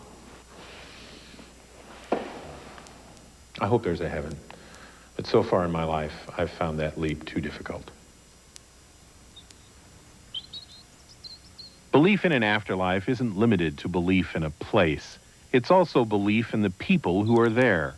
Long before human beings had a sense of some other place where the dead go, they probably believed in spirits.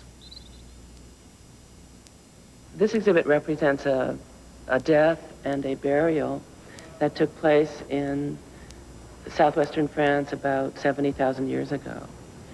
And the reason we know that he was buried stems from the fact that he was forced, his body was forced into a very tightly contracted position.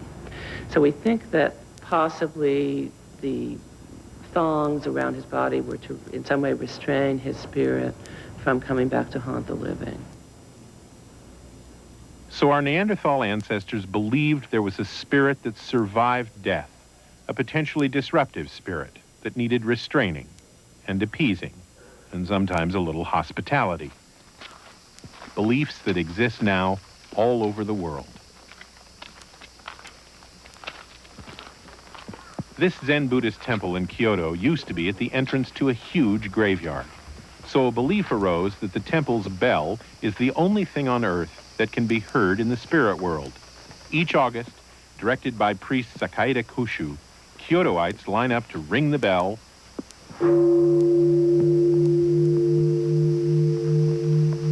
and politely call their ancestors back for the Obon festival. 6年に作ってるの？とにかくお寺の墓やから私さんにも分かりませんね、正直なとこは。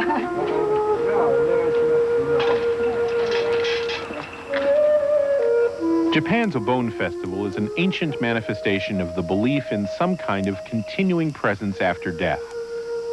In the case of Obon, the existence of familiar ancestor spirits who can be appeased by earthly hospitality.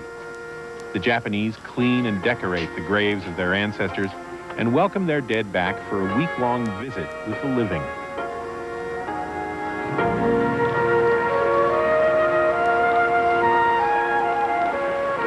But just a visit.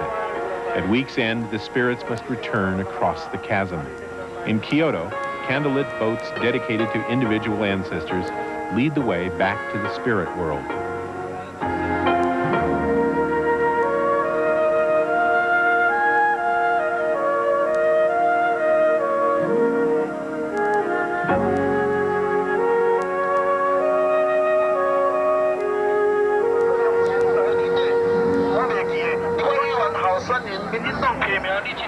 The dead are also special guests here at Taiwan's famous Ghost Festival.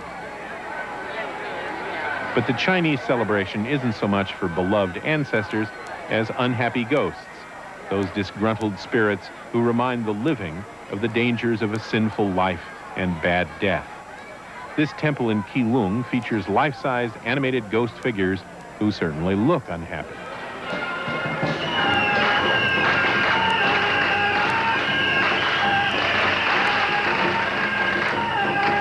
Keelung's biggest event is a parade. Like all Ghost Festival celebrations, the parade is a bribe for spiritual protection, meant to mollify the ghosts and keep them happy. It's hard for me to see an event like this as confirmation of spiritual belief rather than a show for fun and tourism. But then I saw it as a fun-loving tourist. Maybe the true believers don't come out for the parade. Maybe they're home, believing.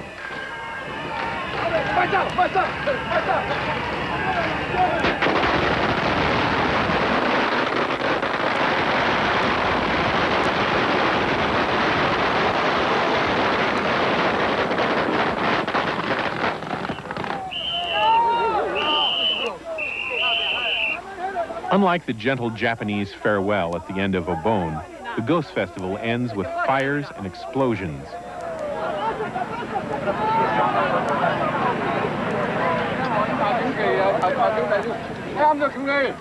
The twinkling candlelit boats of Kyoto are replaced by the flaming paper houses of Keelung. The houses are gifts for the angry ghosts of the drowned to encourage them to leave and not linger.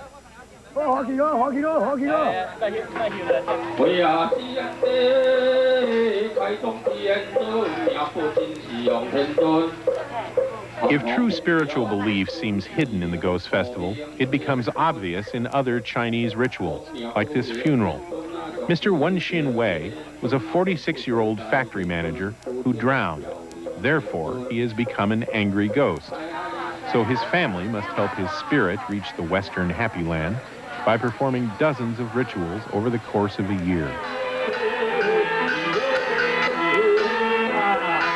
Soon after his death, they hold a funeral, including a symbolic whirlpool that's meant to call forth the spirit of the drowned man. Mr. Wei's daughters and other relatives circle the whirlpool, calling his name. Finally, his sister goes into a trance.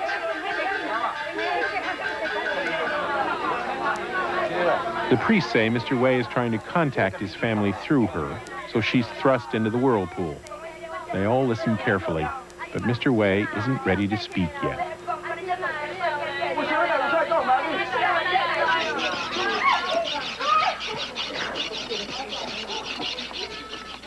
Rituals both to contact your ancestors and appease them to ensure a good relationship between the living and the dead aren't exclusive to any culture or continent. In Ghana, West Africa, important funerals traditionally end with a sacrifice. In this case, the sacrifice of a goat. The goat's blood is spilled into the ground as a gift for the dead.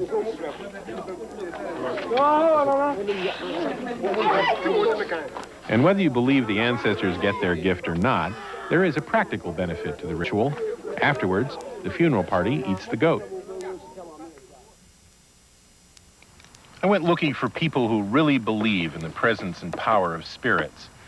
And I met many people who said they did, in Mexico, Ghana, Taiwan, Japan. But I don't really think I believed them. When your cultural background is limited to Casper the Friendly Ghost cartoons, a person who says he or she really believes in ghosts might just as well be professing a belief in the reality of Porky Pig or Bugs Bunny. However, I've changed my mind about the power of spirits, at least to this extent. Our willingness to believe seems to depend partly on how much we want to believe.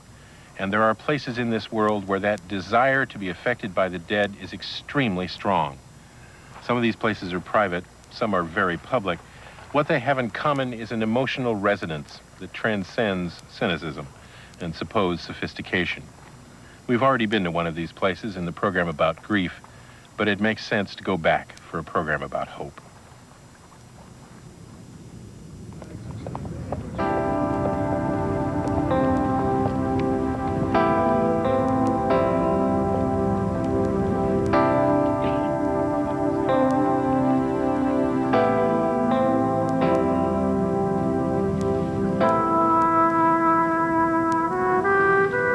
This is more than just a war memorial. The Vietnam Wall in Washington, D.C. is the last mail stop for the American dead of that war.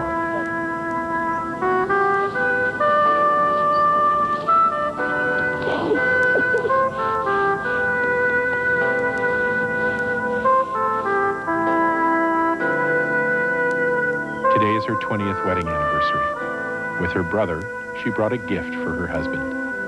And she's not alone. Since the wall was dedicated in 1982, many people have left things here. Messages and gifts for the dead, for for their spirits.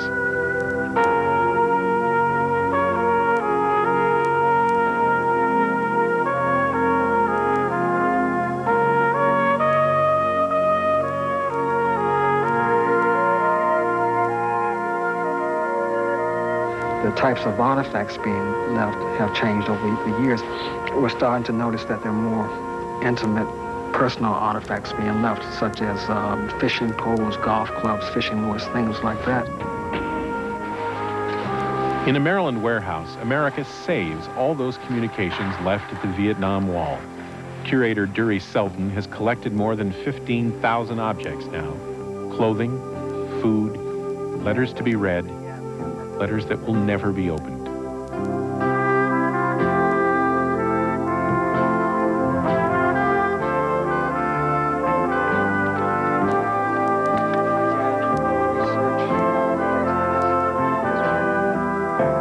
Hey, bro, here's the beer I owe you. 24 years late. You were right. I did make it back to the world. Great seeing you again. Sorry not to be with you, but I'll be along soon. Thanks, Sarge. The Vietnam collection sings of hope. Surely someone who leaves a can of beer for a name on a wall must hope that somewhere, somehow, that beer will be enjoyed. There may be spirits and a heaven. There's no doubt we all want to believe life after death is possible. And some of us think we have seen the proof in our dreams and visions.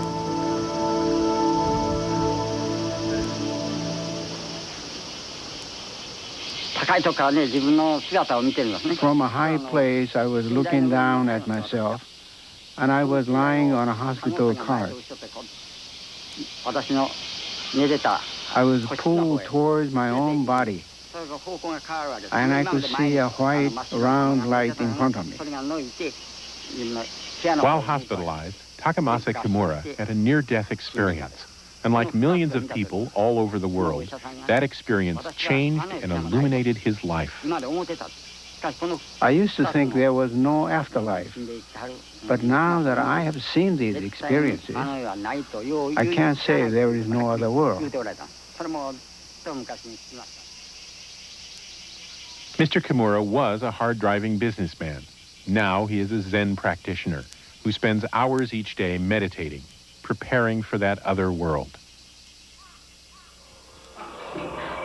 For many people, this man is living proof of eternal existence. Thupten Ngodup is a Tibetan Buddhist monk, but sometimes he becomes possessed by the spirit of 1,200-year-old Ni Chung, a god, an oracle, whose eternal task is to protect the Tibetan people.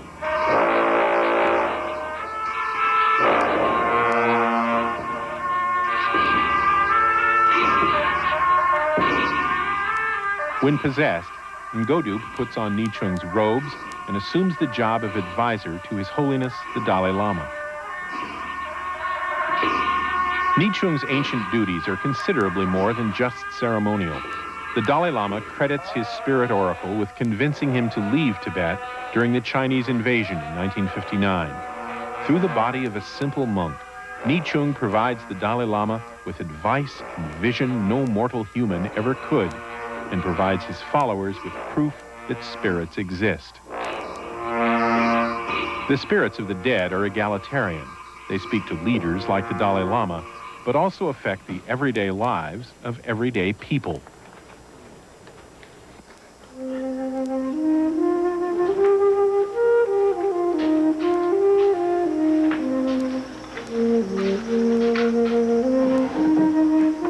Each night in her home in Kyoto, Akira Onishi prepares food for her ancestors and calls them to the table.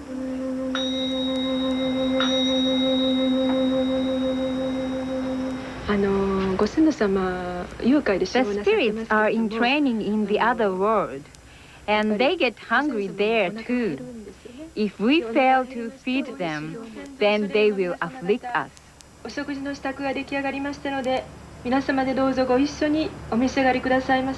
Ms. Onishi was afflicted herself and had to deal directly with the spirit involved.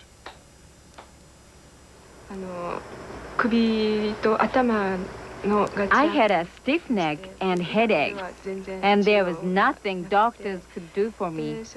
I spent most of my time lying in bed at home. A friend of my mother's knew about Sukyo Mahikari, and she suggested we go there.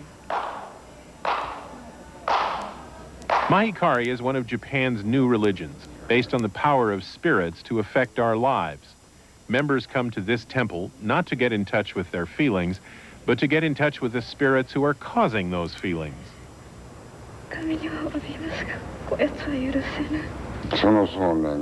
This housewife believes she is the reincarnation of a Christian missionary who betrayed his fellow missionaries 400 years ago. In revenge, the spirit of one of the betrayed has been tormenting the housewife's spirit. By calling out the mad monk and reasoning with him, her chronic arthritis disappeared. The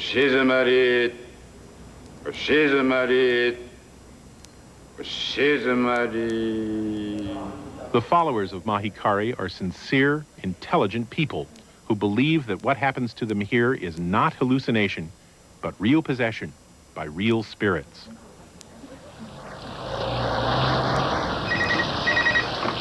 Hello, police taxis.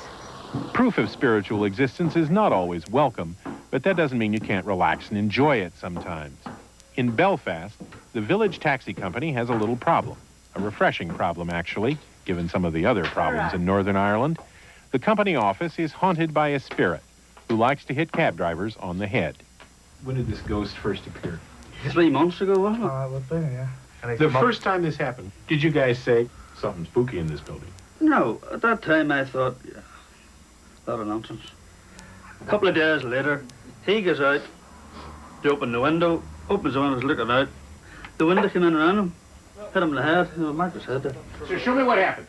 Show me what happened. I come in through the door. You come through the door, yeah. Walking up, and I got to here, you know, to look out to see what it was. You're stumping along on one bad leg. Yeah. Yeah. Well, I wasn't. I had a rubber bed, I could walk on it, okay, You could walk you know. on it. Walking cast. I got to here to look out, and it fell out and hit me in the head, and I went back. Huh. One of these types. Was it windy? It fell back like that. I was nailed in. And then the day the beauty board fell off too. This thing came down off the wall. The clock. And the clock fell off. There's something going on here, you know. You a believer? Don't know what to think, mate. Yeah. There's something there, like, you know. Something hit you in the head. Oh, aye. Yeah. Besides the window. Somebody shook the cups, you know. It's hard to say whether the spirit haunting village taxis is a dead, disgruntled cabbie or client.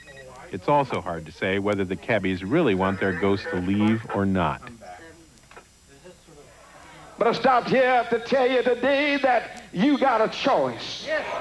You have a decision to make. Aren't you glad that God prepared a place for the righteous? Pastor James Miller offers his congregation eternal life, a universal human hope. But also universal is the idea that we can control the quality of our eternity, securing endless bliss through the choices we make in this life. Death is unimportant if you can control your fate. But there's a downside, a hell of a downside.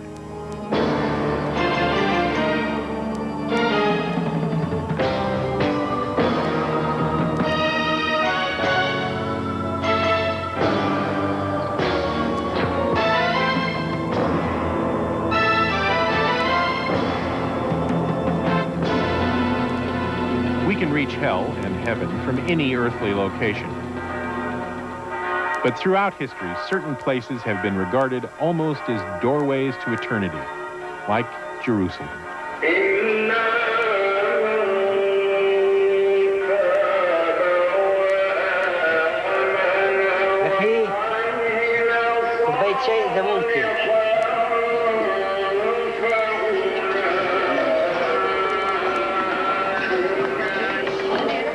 Here, three of the world's great religions have crossed paths and sometimes swords for centuries. This city where some of the founders of our faiths made their choices. For followers of Islam, Muhammad rose through the 7 heavens from Jerusalem. For Jews, it is the site of the Temple of Solomon. And for Christians, here celebrating Easter week, Jerusalem is where Christ died and was resurrected. The tourist pilgrims walk these narrow old city streets looking for historic sites and religious memorials, but many of them are looking for something else besides, an affirmation of their faith and hope in the places they believe faith and hope began.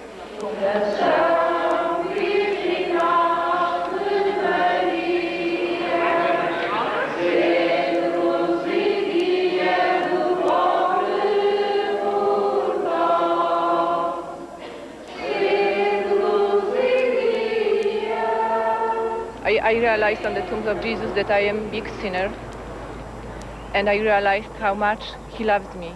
And the fact this resurrection gives us great hope.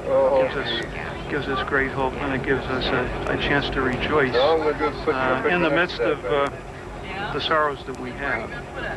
Death is the door to life, and maybe that we know that Jesus died for our sins, for our salvation, to open heaven, to redeem us.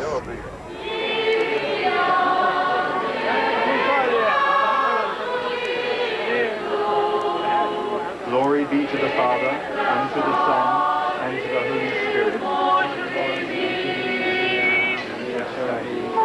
On Good Friday, the pilgrims follow the steps of their Savior on the way to death and resurrection at what is now the Church of the Holy Sepulchre.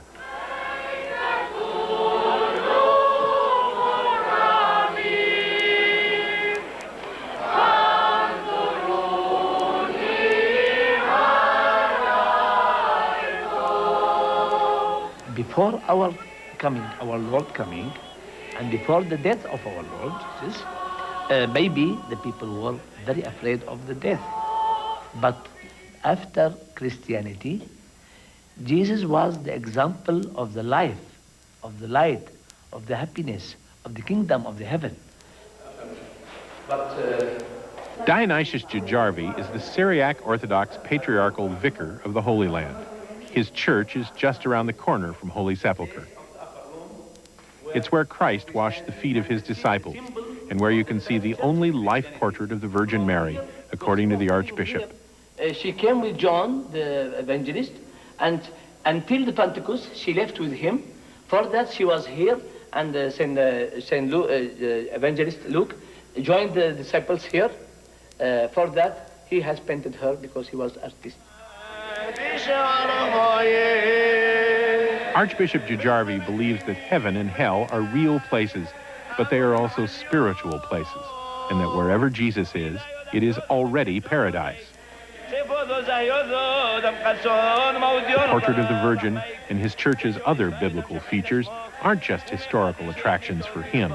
They're additional confirmation of his heaven on earth. In the church itself is the paradise, because Jesus is existed in the church always, continually, spiritually. So in a spiritual sense, this is paradise. Definitely. You're in paradise now. That's right. The man who lives a good life in everything is already partially in paradise. And when he dies, more paradise. The man who lives a bad life is already in hell, and when he dies, hell gets worse. Absolutely.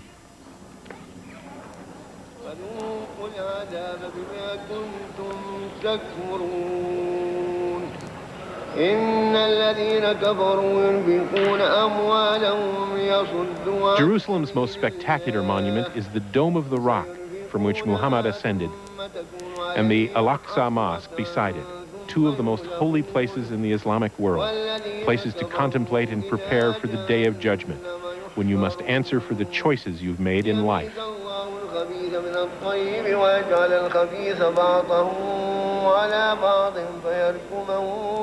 لذلك نحن نعتقد يعني المسلم يعتقد The Muslim believes that after death there is a reckoning which will result in either punishment or absolution, exactly like Christianity. عقاب أو ثواب تماما كالمسيحية. Sheikh Bassam Jarar, Muslim teacher and leader. والذي أراه أنا شخصيا Personally, I think any religion that does not include the idea of the Last Judgment is futile. لأن القانون Because religion is not just truth, it is also law that must be obeyed. And it follows that without punishment or reward, religious law becomes unenforceable, exactly like international law today. And if religion does not include this idea of the Last Judgment, then people would look on it merely as philosophy.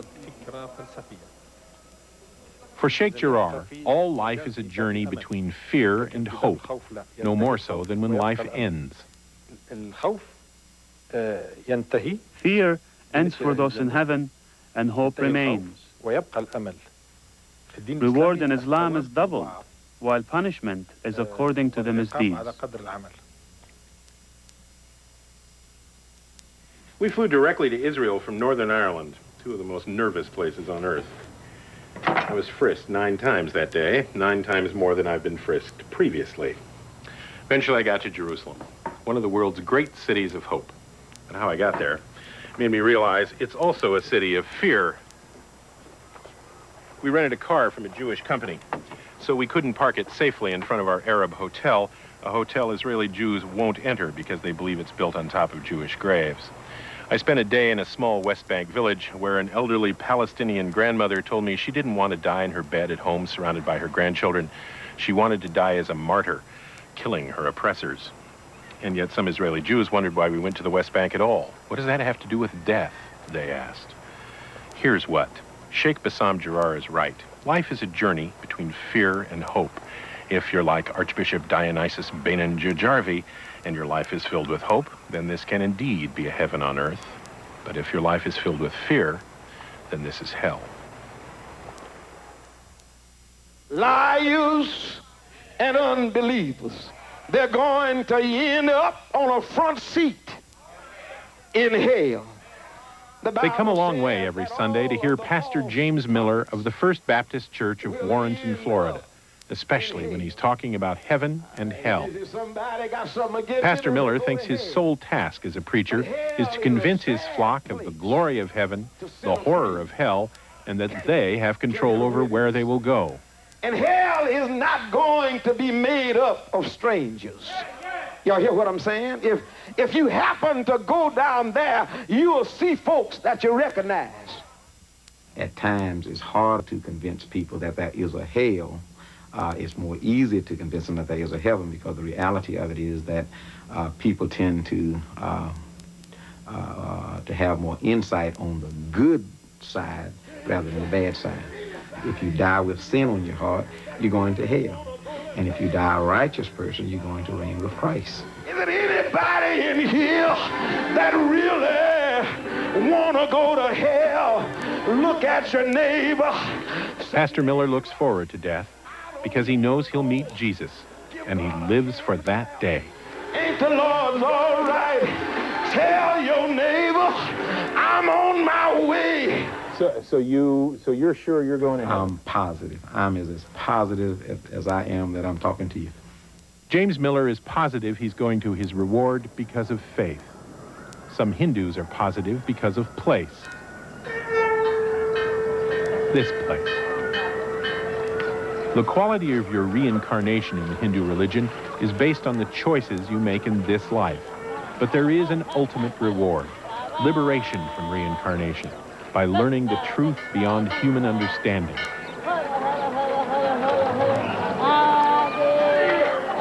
It's called moksha and is extremely difficult to achieve, except here, in this city. Indian maps call it Benares or Varanasi. Hindus call it Kashi, another doorway to eternity.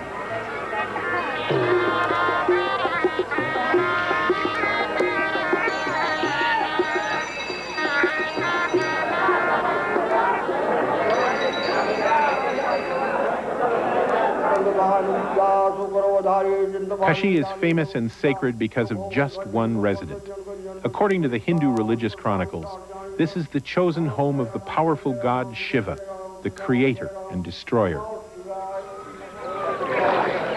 Every living thing that comes to Kashi to die is under Shiva's protection. Every faith, every species of creature. This is a hospice, one of hundreds in Kashi. It has no doctors, no medicine. In this city, hospices are for those whose hope lies not in recovery, but in liberation. Like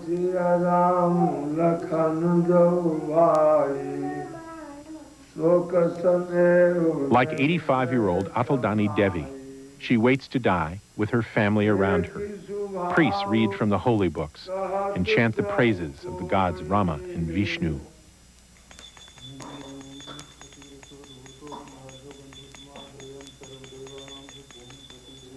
Ataldani Devi is encouraged to pray.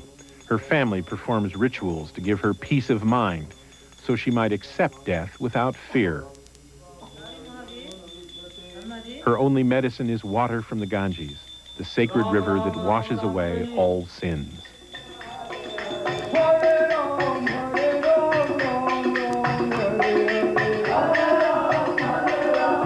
Outside her room, the priest and her son, Rama Dubi, sing songs that direct the soul of his mother to become one with the Creator.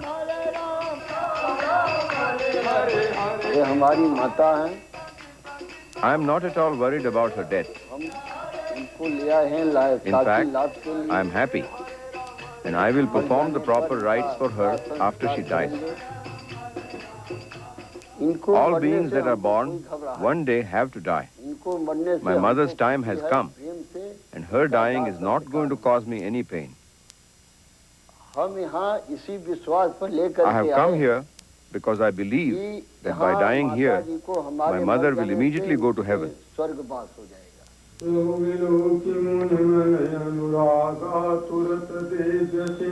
At the moment of death, Lord Shiva himself will whisper the secret mantra of the crossing into Ataldani Devi's ear that will assure moksha for her.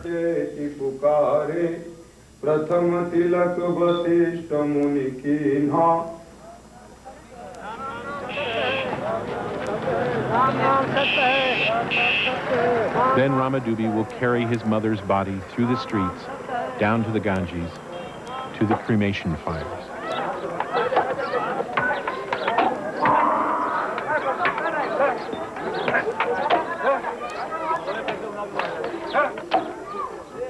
For Hindus, death is not the opposite of life, but the opposite of birth. So in reincarnation, you go from birth to birth. But because of her pilgrimage to Kashi and her faith in Shiva, Ataldani Devi is free at last, forever.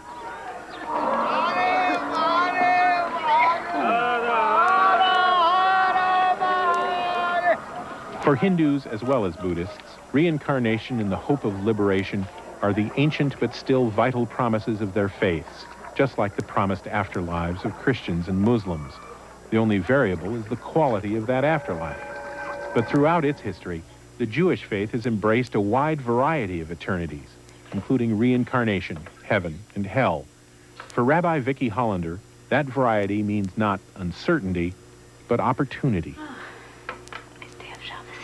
And we hear the voices of the mystics and the rabbis and the biblical writers, God, all echoing in a chorus. And so here is a rich table to feast from and choose what feels right, because there's a certain point in which, a certain age, a certain time, a certain experience, that one may speak to me, but as I change my time in life, this one may speak to me. Or as I get closer to death and I'm facing the angel of death to come and take me, I may find that this one fits me at that time. But it gives me the opportunity to know that here is the chorus that my people spoke about, and that they're all bequeathed to me. If you measure belief in a life everlasting by volume, then there's no question the afterlife exists, and so do we long after death. Practically every culture, every people on Earth believes in some kind of post-mortem existence. I wanted to include in this program a group that didn't, and I couldn't find one. However, there is one group that thinks that death and what might come after it is absolutely unimportant. This is one of their temples, Tenduji, in Kyoto, Japan. And this is one of their people, 74-year-old Japanese-American Zen Buddhist monk, Henry Mitwer.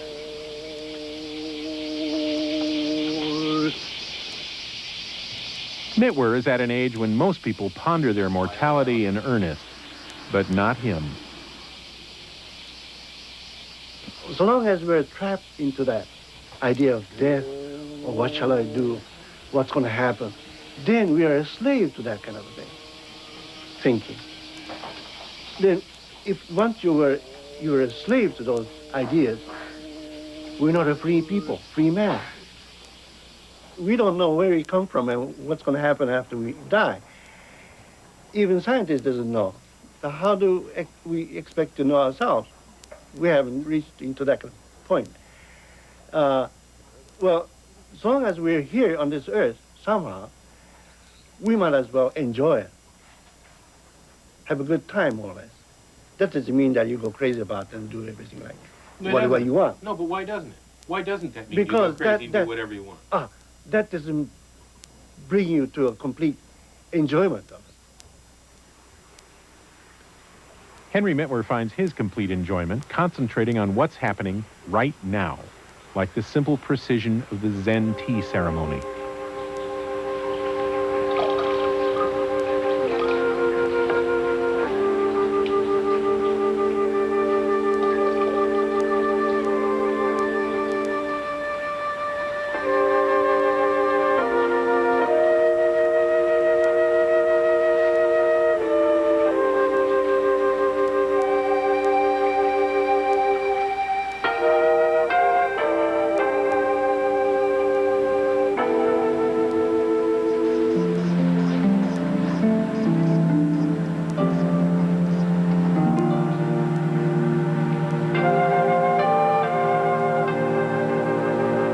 When he meditates, it is beside one of the most beautiful gardens in the world.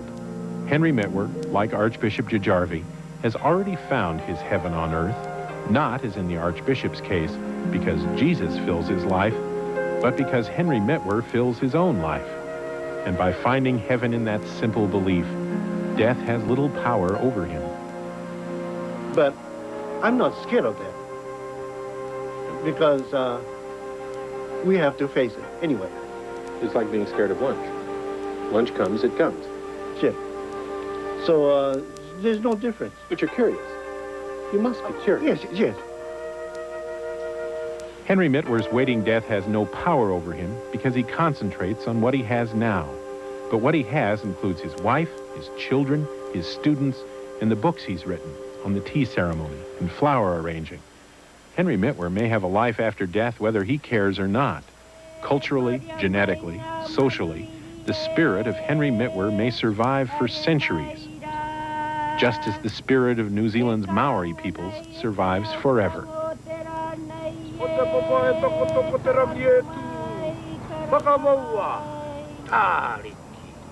For the Maori, death is the end of your life, but only your active participation in that life. When Maori strangers meet, they ask each other 3 questions. Who are you? Where are you from? And just as important, who are you from?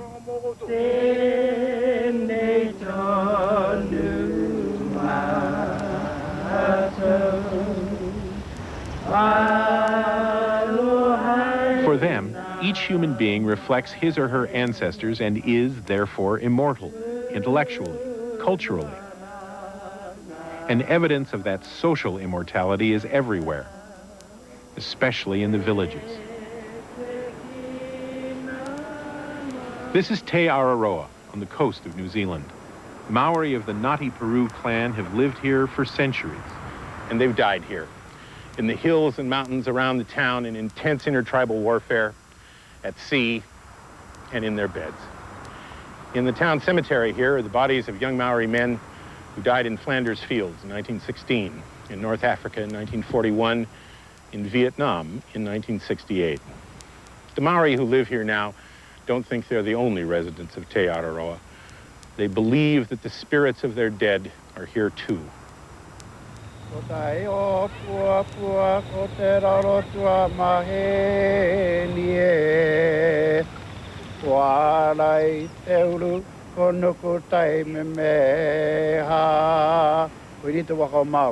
Koroduz, a Ngāti Porou elder, has felt surrounded by ancient and recent ancestors all his life.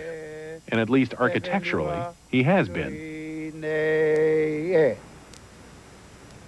This house, Hinerubre, is a well-known ancestress. She's not only ancestress in this side, but also in the Tiki-Tiki side. Maori meeting houses, like the one in Te Araroa, are symbolic representations of specific ancestors who spiritually protect the house. The face at the top is the person's face. Inside the roof beam is the person's spine. For Koro, that protective spirit is cultural rather than physical. You don't believe that in some manifestation your grandfather exists at this moment? No, for me, it's the knowledge about him and the achievements. That to me is the spirituality. That exists. Because he exists as long as you exist. Yep. But I wouldn't listen to some of my ancestors because they're the ones that drowned at sea, drowned in the rivers and what have you. Flow that. Just because they're dead doesn't mean they're smart.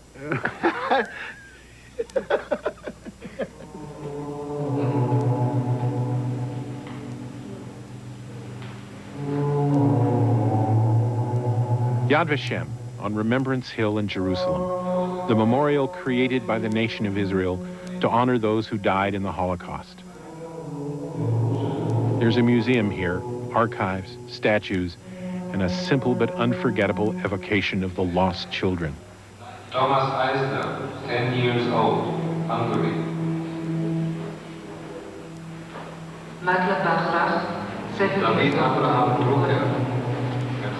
David Abraham Drucker, Above all, at Yad Vashem there is the immortality of remembrance. Rabbi Vicki Hollander. Remembrance is definitely a key word in our tradition, in our community, because we are connected through history and time. And we have places around the world that are markers of time, that we remember those people when we come near them. My first experience in Yad Vashem was to physically see myself. And I think in walking through the building and seeing the call to be in life as clearly as I could as a Jew, to continue the stories that could never be continued, to serve as a witness, to speak of what happened, to continue to create a vibrancy.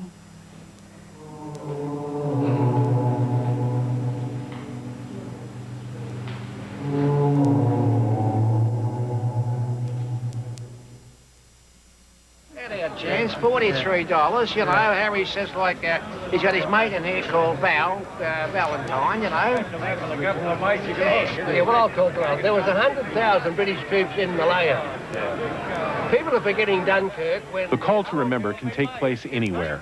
In this Sydney, Australia retired servicemen's club, it's not the decor that brings all these people here. The attraction of this place is simply, powerfully, remembrance. You can't fight a war and win it and not be brothers. No, you've got to be brothers. But I think the Australians have proved to the world, not that they're the best soldiers in the world, that's immaterial. That they are brothers to each other. They live with each other for so long. They loved each other. I love them. I love all my mates. All the mates he loves includes those who didn't make it here tonight, those who didn't make it home after the wars. But memory keeps them alive in this room. Memory and a simple ceremony held every night at 7. I should stand for the oath of remembrance. They shall grow not old, as we that are left grow old. Age shall not weary them, nor the years condemn. At the going down of the sun, and in the morning, we will remember them. We will remember. Lest we forget. Lest we forget. I've never understood why we associate fire with hell. I suppose it's because getting burned is the most immediately painful thing we can experience, and hell can't be much if it's not really painful. But fire is also used as a symbol of remembrance, like the eternal flame at Yad Vashem. And maybe that's because fire is immortal. If you keep feeding a fire, it won't die, but that's not the kind of immortality I'm talking about. I mean, we use one fire to start another, so that even though there are billions of fires that come and go, they all survive in a way because they're all connected. They draw energy from the fire before and leave energy for the fire to come. I still have a hard time making the leap of faith to belief in an afterlife, but I know that there is at least one kind of immortality, immortality like the fires. We draw from the past and leave for the future energy in the form of intellect and culture. In my children, but also in every person I meet whose life I affect in the slightest way, I'm already reborn, a link in an endless social reincarnation that's available to everyone.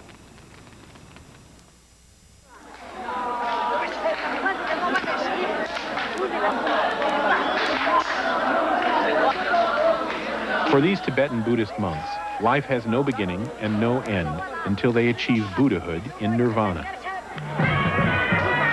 They believe their leader, His Holiness the 14th Dalai Lama, is the reincarnated spirit of his predecessors and the spirit that will incarnate his successors. And no matter what your personal belief, they're right. He perpetuates his culture by leading his people. And through his teachings, he's part of an intellectual continuum that his successor will inherit. So even if physical immortality doesn't exist, social immortality most certainly does. The Dalai Lama depends on it. That really gives me some kind of inner strength. So that acts as a foundation of will. You know, the important Buddhist literatures, one verses that say like this: as long as space remains there, as long as sentient beings remain there, I will remain, and to serve, to help others. That sentence really gives me some kind of the inner strength and determination.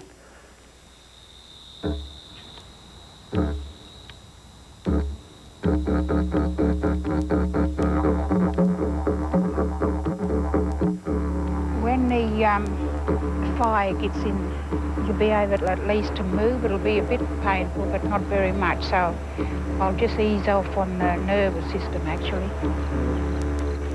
Australian Aborigine Lorraine Muffy Williams is a fire healer, using the heat, her hands, and especially her spirit to ease the pains of others, in this case, a neighbor with a bad back.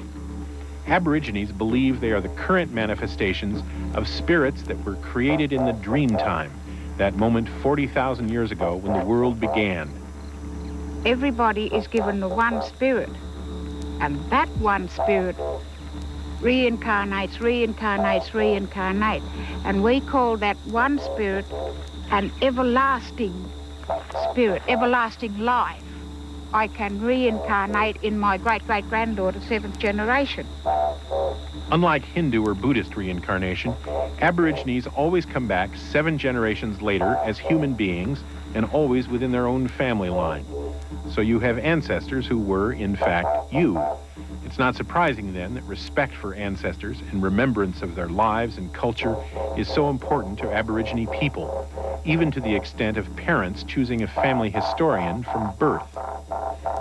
Among those children would be one special one that would take on the entire lineage, the whole teachings, and that child, the minute it was born, it was sort of a special child and taken aside and taught everything about their lineage and about the whole tribe, the mysteries of the universe, the mysteries of the earth, the mysteries of humanity, everything.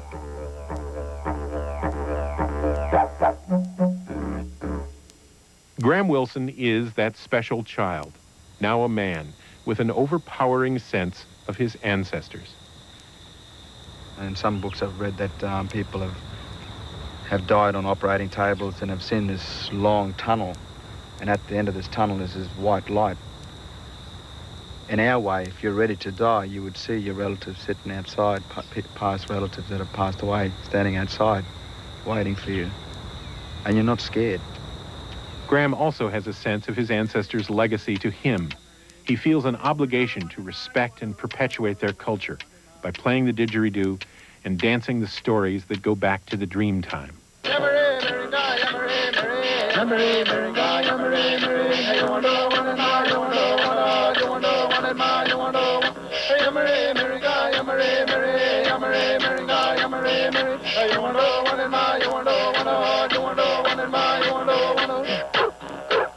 The dance is thousands of years old.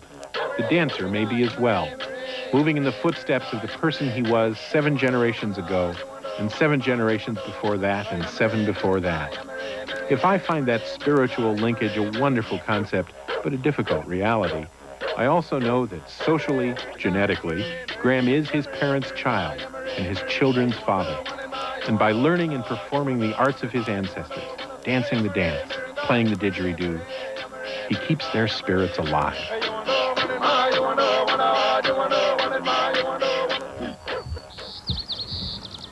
The idea of social, cultural, intellectual immortality is of great comfort, especially to us non-believers. In a pleasingly ironic way, it's what makes this television series about death my one big shot at living forever. As long as someone remembers the programs, I'm in there. And so are Archbishop Jajarvi, Reverend Miller, Nana Kofi-Adu, Ed Decker, Coogan Vic, all the others we've met. None of us have any grand conclusions about death, of course. Discussions of death, someone once said, are never free of ambiguity. But if I've learned anything on this journey, it's that death's unanswerable questions are what make it possible for us to say, well, as long as I don't know anything about death, I'm going to make the most of life. Sun's coming up. Because a good journey always ends with a beginning. Goodbye. Good life.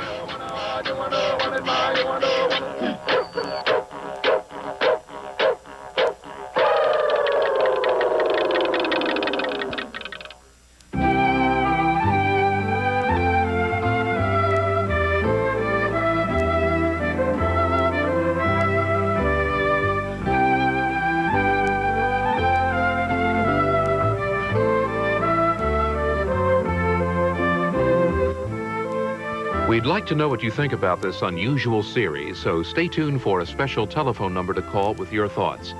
That's followed by TV 12 Spotlight, and at 11 o'clock by another movie appropriate to the evening, Carnival of Souls, all coming up here on TV 12.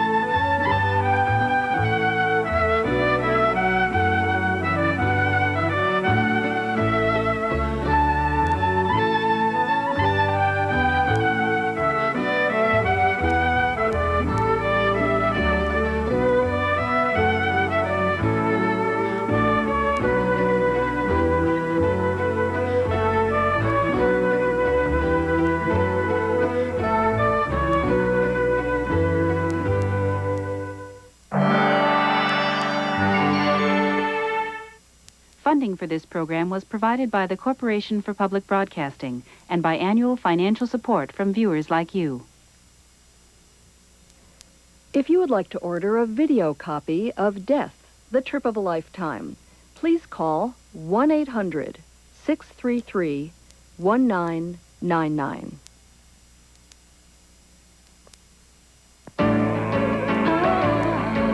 This is PBS.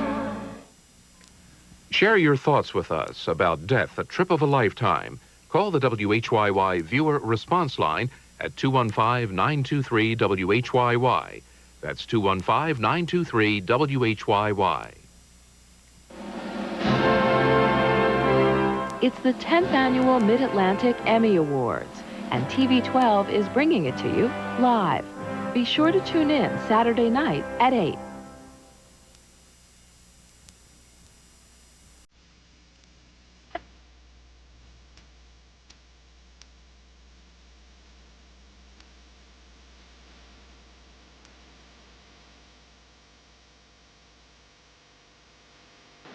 We learn to see most of what we see in our societies because artists have led the way in the process of seeing. We start not knowing anything about what's there. And then as you begin to explore it, you begin to find the colors that your eyes see, not the ones that some school tells you to see, or how to see, or what to see. I try to pick a painting on one color next to another. I don't try to see the end result. I'm not interested in that. Just finding and discovering and putting down those colors that I, as a human being, see. Then when the canvas is completely covered, is the first time I bother to look at it. And then I look at it and say, well, I'll be darned, look what I've done.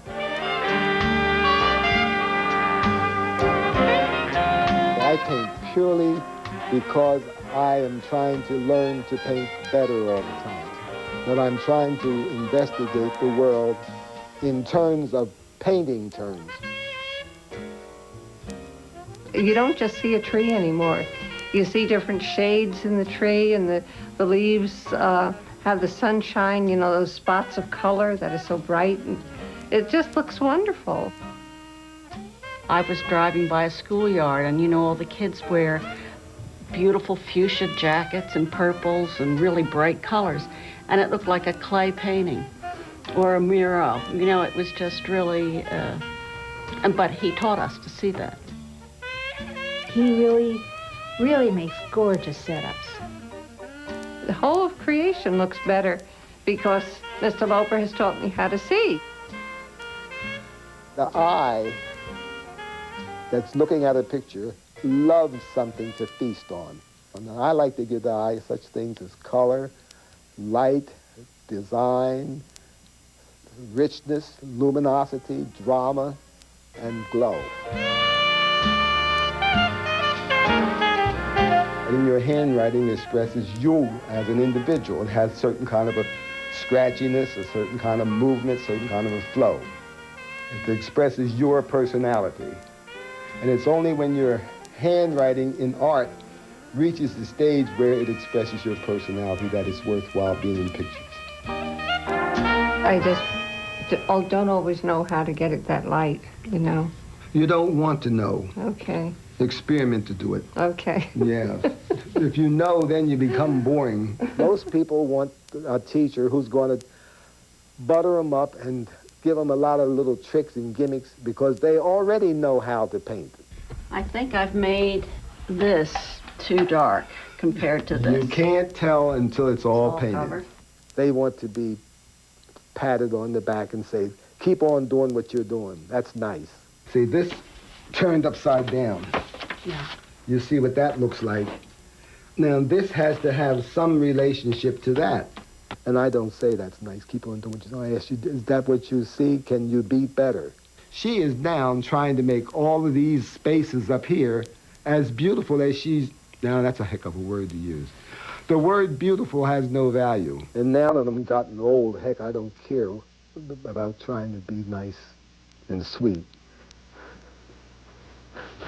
I'm sorry.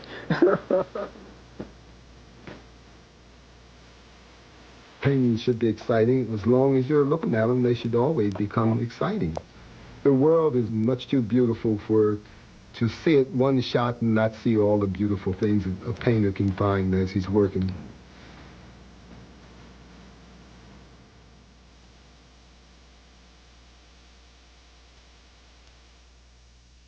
This is TV 12 WHYY, Wilmington, Philadelphia. Hey, Joe, drag your foot, boy. Look what we got here. Hey, you want to drag, huh? Sure.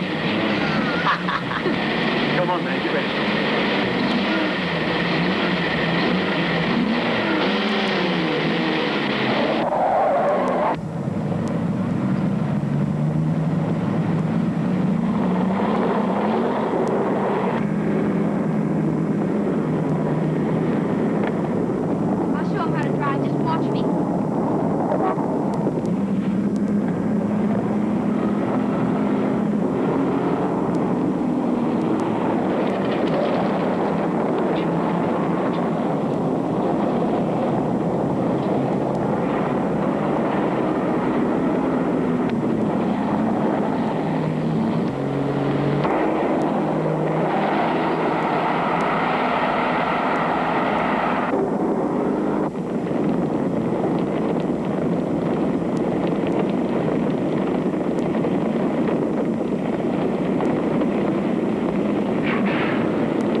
sir, as high as this river is right now, and with all the money